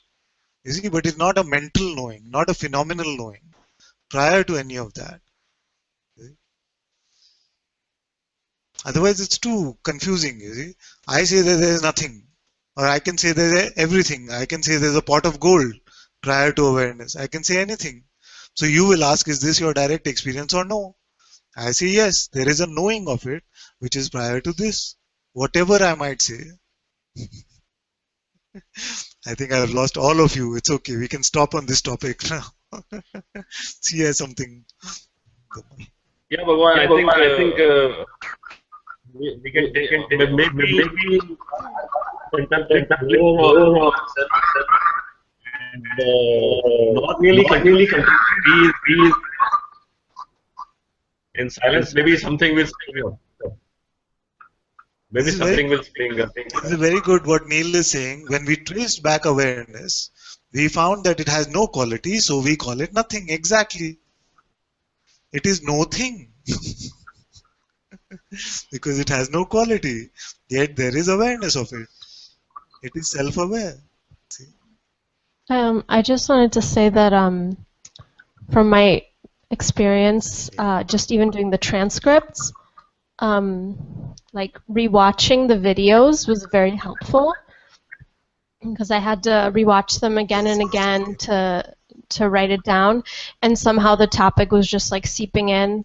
And even Guruji says like, don't watch a lot of videos, focus on one and just keep watching it again and again and again. So I was thinking maybe it'd be helpful for those, like maybe Anil, you're also saying that sometimes in satsang you have to keep contemplating the same thing because you forget.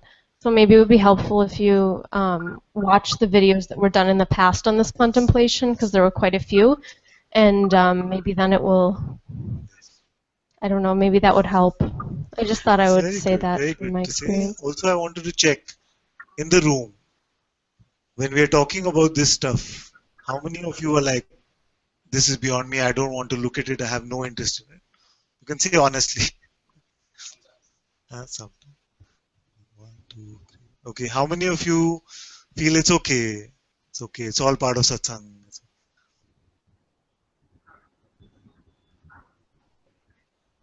Just we'll finish the poll first. So, how many of you feel like it's okay? It's just part of satsang. It's not really getting anywhere, but it's okay. He likes talking about this. Okay. And how many of you feel, yes, this is where I am right now and I'm looking at this, so this is really helpful to look together. Okay. And online, how many of you feel it's really helpful? This is what I'm looking at right now. It's fresh. It's good if we look together. And maybe also on YouTube, you can tell me. Because although there's no sense of controlling what is being spoken from here, something wants to get this feedback also and see.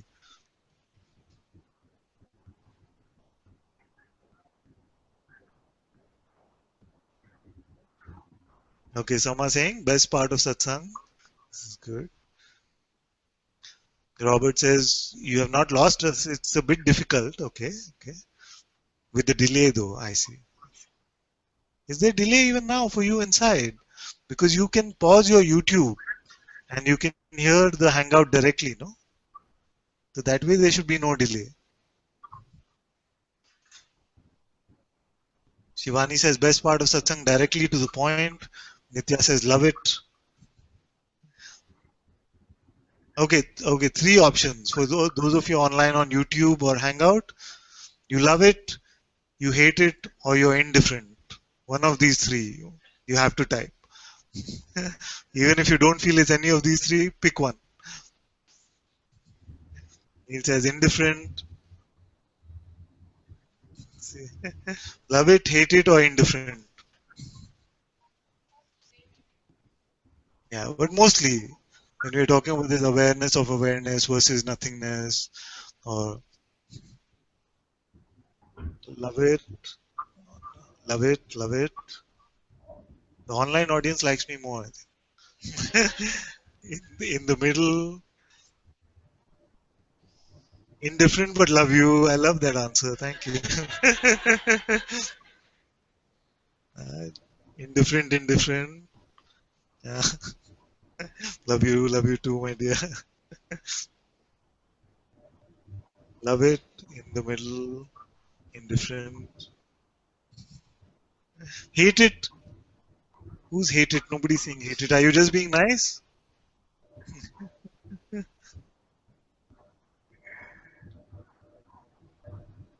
It's good. It's good to check sometimes. For me, I have to say I love it. So,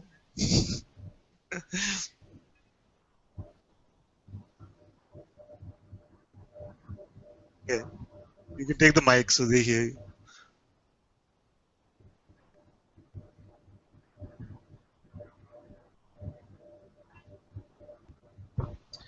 Um,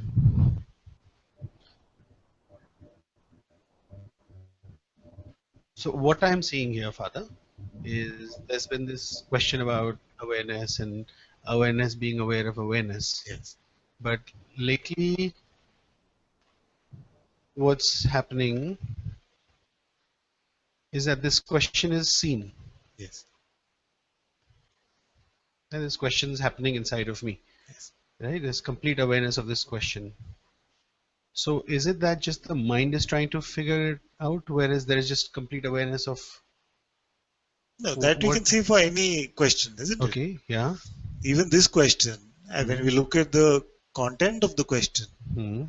you see, so for anything, can you stop being? Who am I? Right, What am I doing here? What's my purpose in life? Everything is appearing right, as an appearance, right, and awareness is aware of that appearance. right. You see? So, but there are few questions. Like Guruji says, can the perceiver be perceived? Right, I say, are you aware now? right. Bhagwan said, who am I? Which can seem to chop through all the layers and bring attention, Hmm. even momentarily, to this root from where it comes. Right, You see? So when you right. check, am I aware now? What is the meaning of the checking? It's just that attention is just coming back home. Hmm. You see? If it just stays mental, then it's just, am I aware now?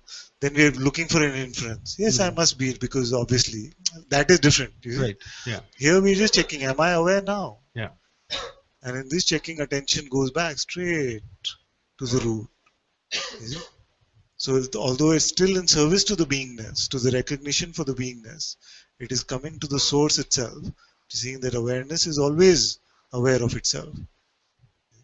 I am aware, and I find no separation between this awareness and myself. Hmm. So there is a point. I want to say there is a point to these questions, because they seem to have some potency, some directness to cut through the layers of phenomena and bring us back to what we are truly looking at. You see?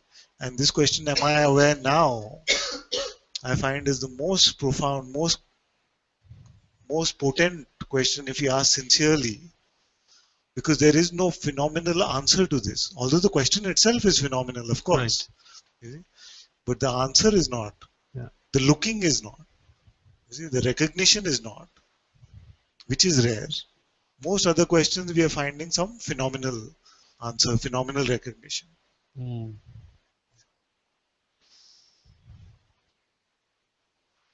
So clearly the answer is yes. You know, I mean,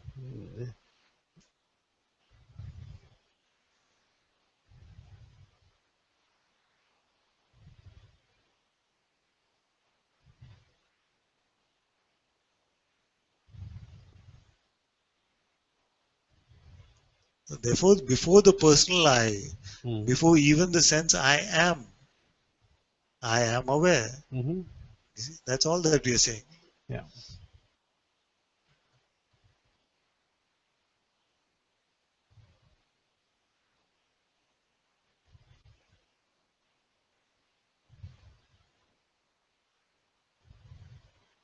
So, okay, we'll close quickly. Let me just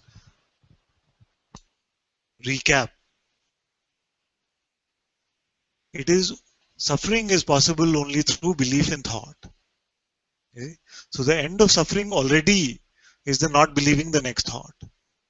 Suffering is not possible now unless you're believing the next thought. You see? So if you want the end of suffering now, it is only this that needs to be done. In a way, we can say done. You see? Then we say, but what about consciousness? What about God? What about the sense of I am? As Maharaj said, or the Bible says. So for this, we can use this question, can you stop being now? And actually, as we discover ourselves to be this I amness, I am that I am, there is no real need in this realm to go any further. You see, the end of suffering is not believing the next thought, just to see that I am, just being untouched by any appearance is enough. But there are some where the urge is very strong just to see the truth, the absolute, where even this I amness arises and dissolves because it is our experience. This I am also comes and goes. You see? So there's a urge to understand this that is prior to I am, before I am. And for that we have this question, are you aware now? Now when we check here, from here we can say that there is nothing, there is just nothing, you see. But is this nothing that is here, is this not aware? Is there not awareness of this nothing even?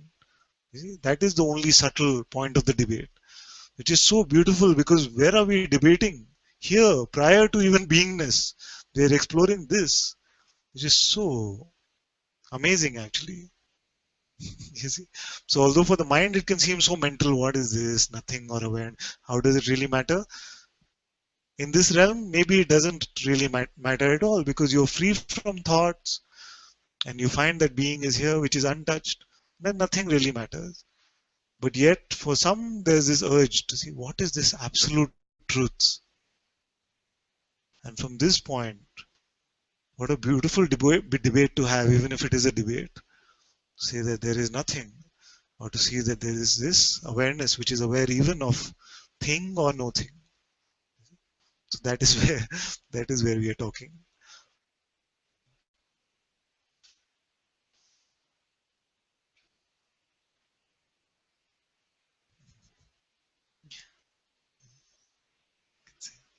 Give the mic.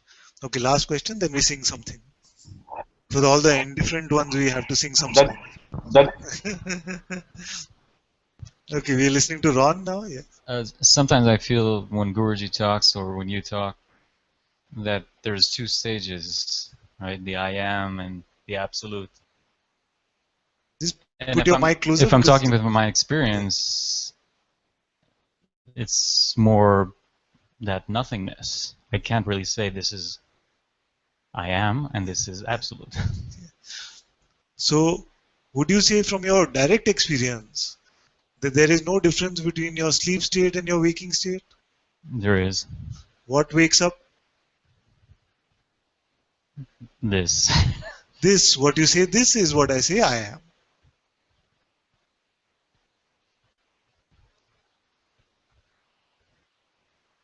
Because you cannot say nothing wakes up.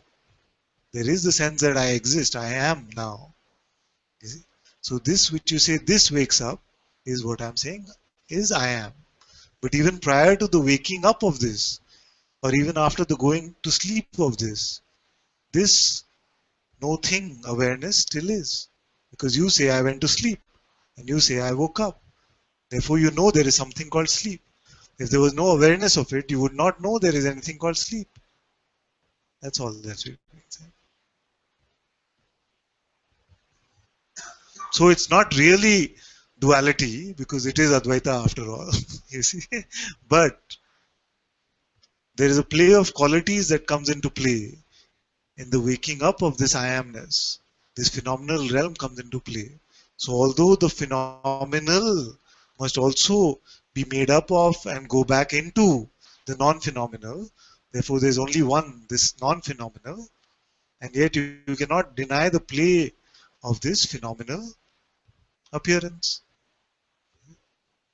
That would just be a mental denial, because you'd be sitting inside the phenomenal appearance and saying there is no appearance. Can you deny it outside the appearance? You cannot.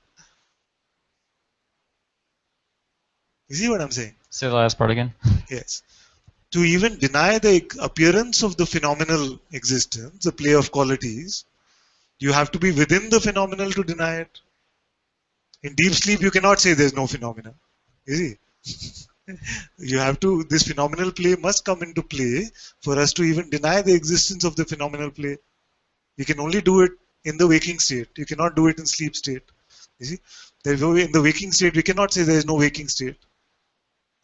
So the difference between just this awareness, which is completely without attributes and qualities, and consciousness, which is the sense of that I exist, I am, is only like the difference between water and ice. Although it is the same, qualitatively it feels different. The experience of sleep is different from the experience of waking. The sense I am is not present in sleep state, but in the waking you cannot deny the presence of this sense that I am. This world is appearing to you. It's always me and the other. Can you testify to the appearance of the world without you being there? Not as the body, but just you being there. You cannot.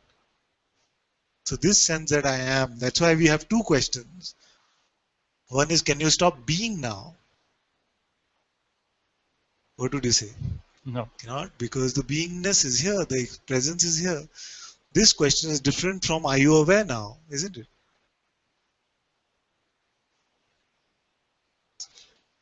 I feel like, are you aware now brings the attention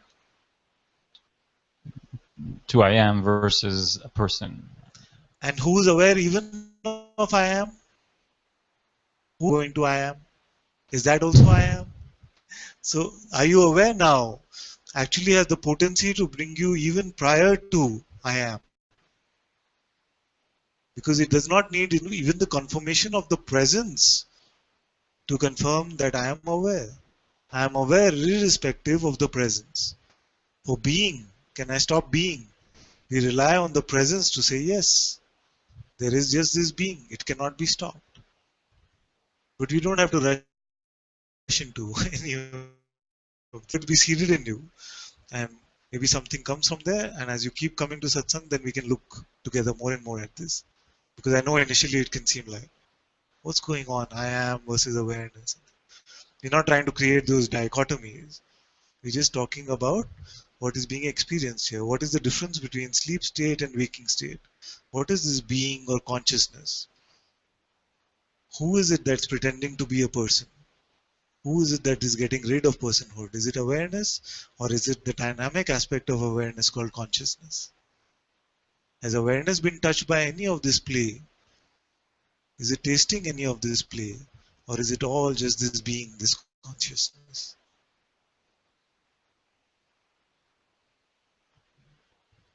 So it's my invitation that we look at these things together. We don't have to rush through because these are very beautiful contemplations. So we must not be wanting to say finish, finish, finish.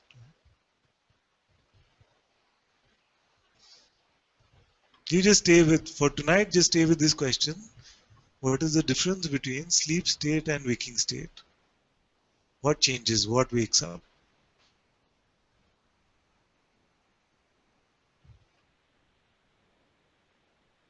Then we'll, okay. Give the mic to Radha, somebody.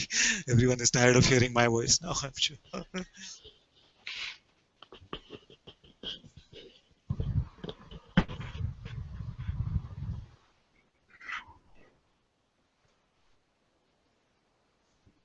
Thank you, Bhagwan. Thank you.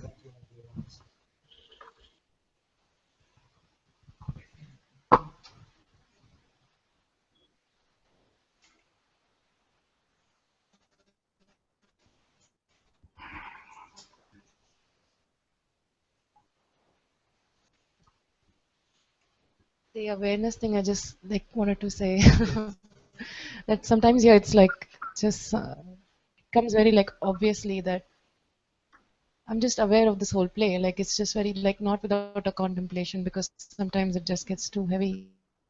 Like I don't know why. Anytime something is feeling heavy, just drop it because it's becoming mental. I don't know if I say it gets heavy because I've not been wanting to share this, but it's been a while that because you talk about energies and then I don't want it to be like a mental thing that but it gets very pressurized here and I don't but it's not like there's any thought even right now. It's so that I just don't listen, like I just completely something doesn't want to I don't know why. I don't want to make it up, but it's there.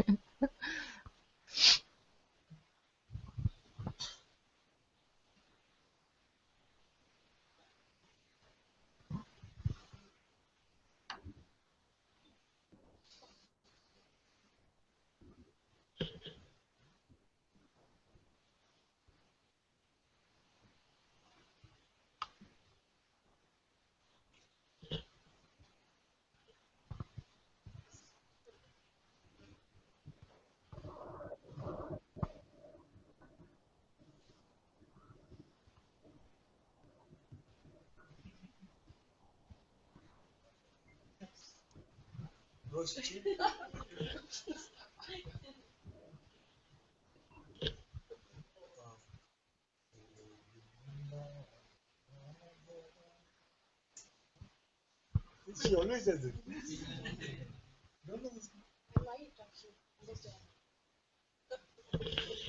Sorry. Okay, you join on the mic. I'll sing the lyrics to you.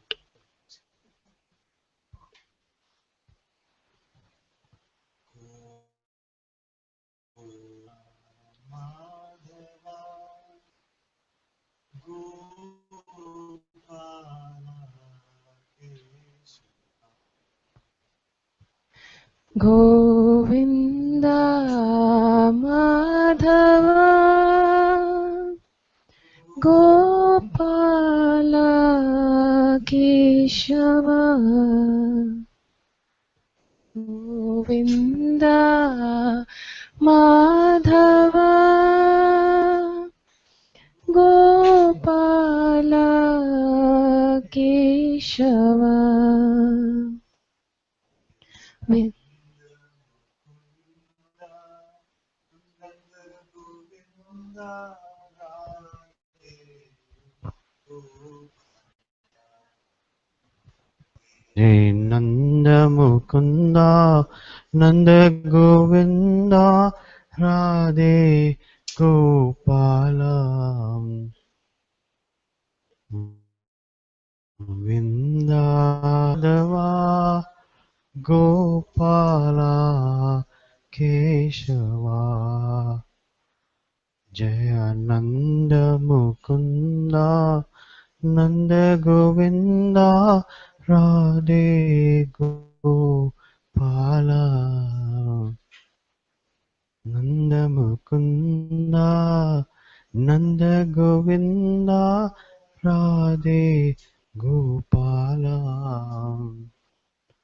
Giridhari Giridhari Jaya Radhe Gopala Giridhari Giridhari Jaya Radhe Gopala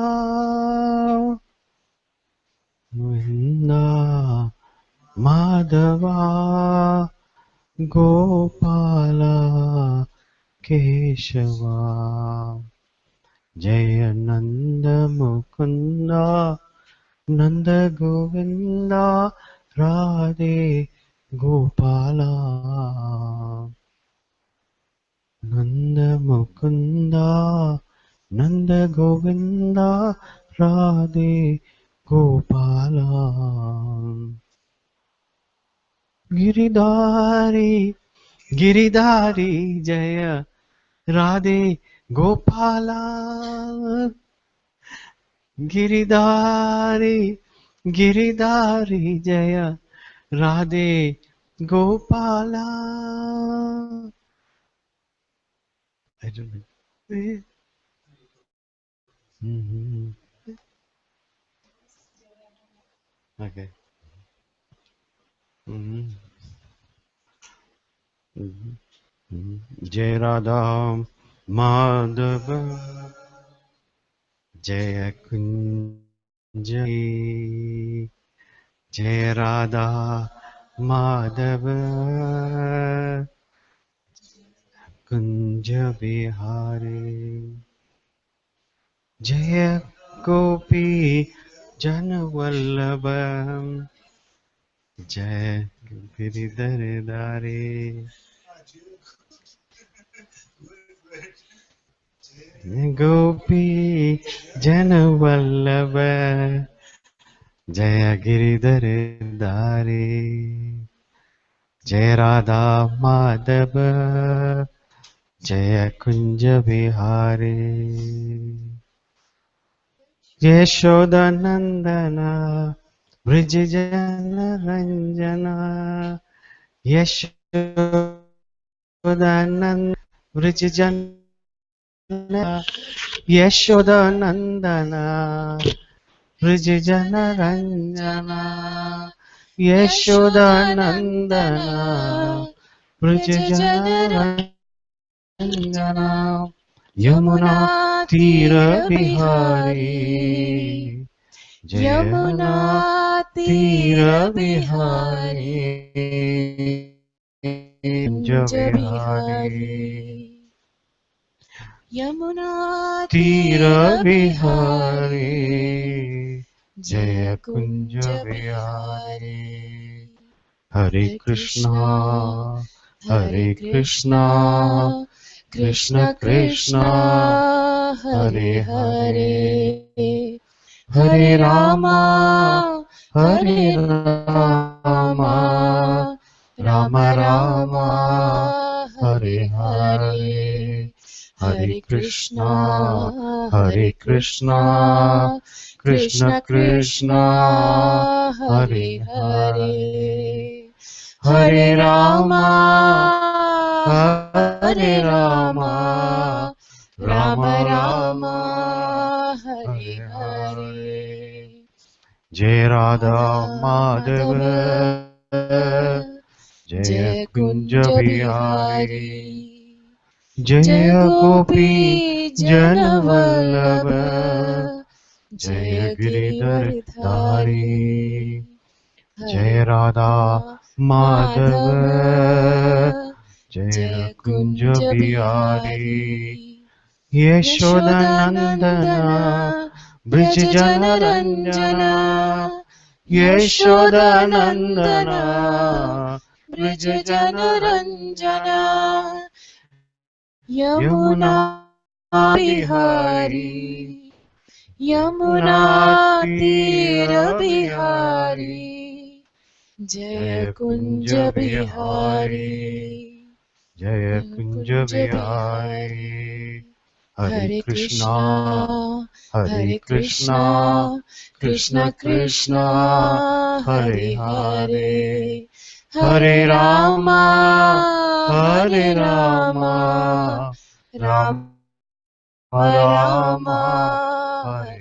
Hare Hare Hare Hare Hare Krishna Krishna Hare Hare Krishna Krishna Krishna Krishna Krishna Krishna Hare Hare Hare Hare Hare Hare Rama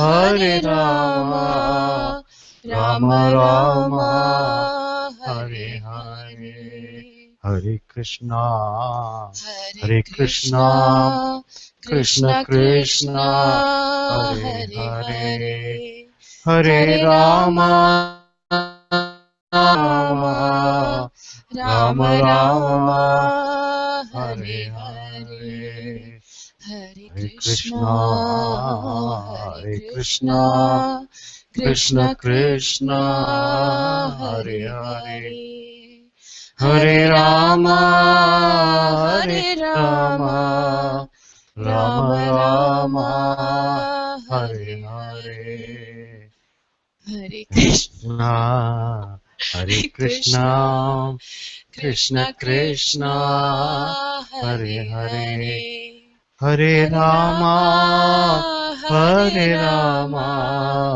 Rama Ram Ram Rama Rama Hare Hare Hare जय जय जय जय कुंज कुंज बिहारी बिहारी जय कुंज बिहारी जय Kunj Bihari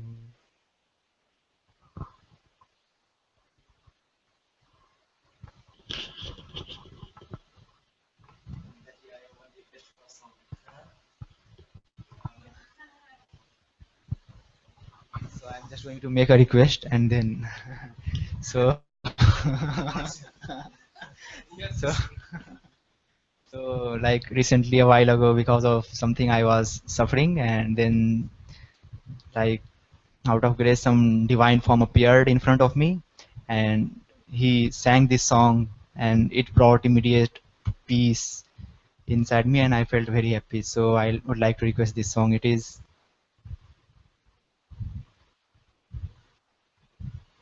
this Sabko Sanmati De Bhagwan. Sabko Sanmati. Yeah, yeah, yeah.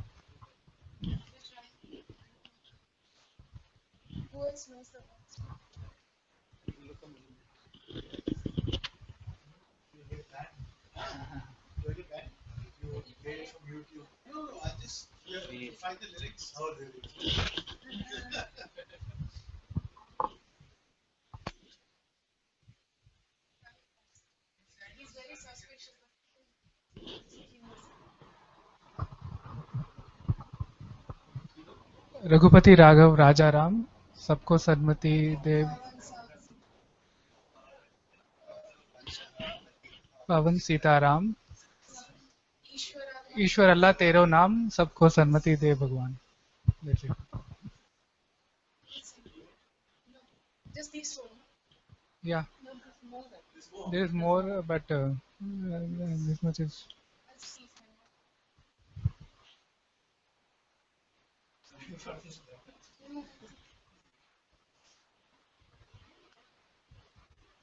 No, the rest I don't know. Is enough.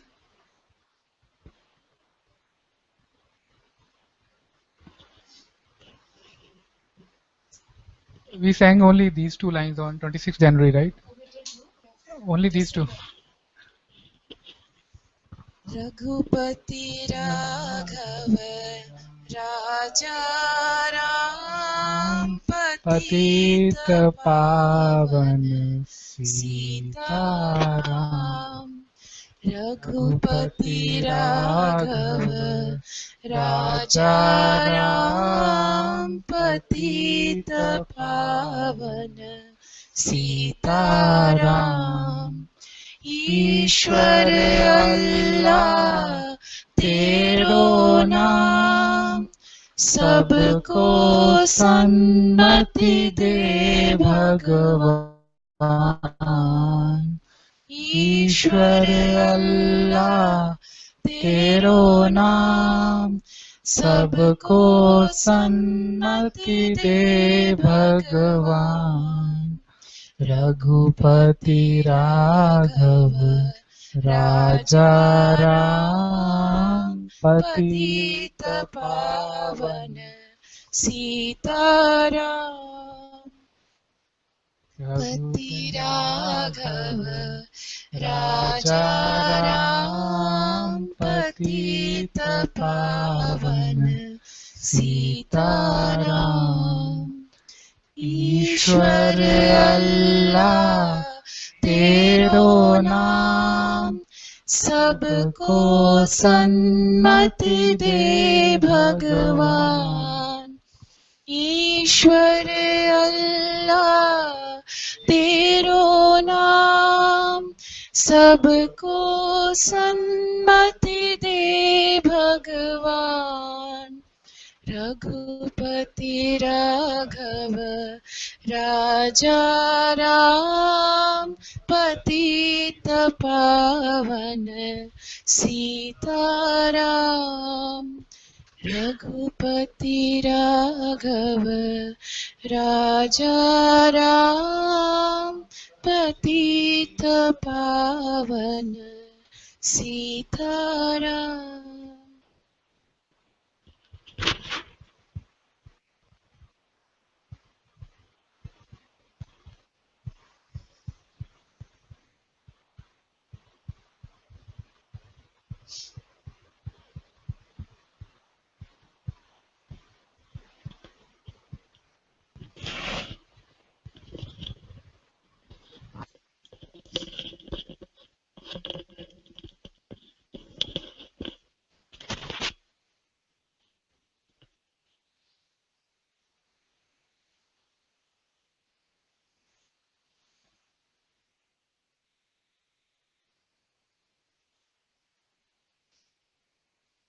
Thank you all so very much for being in Satsang today.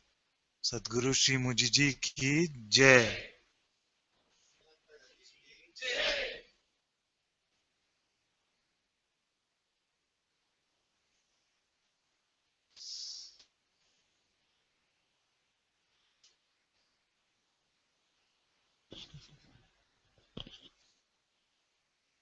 Thank you.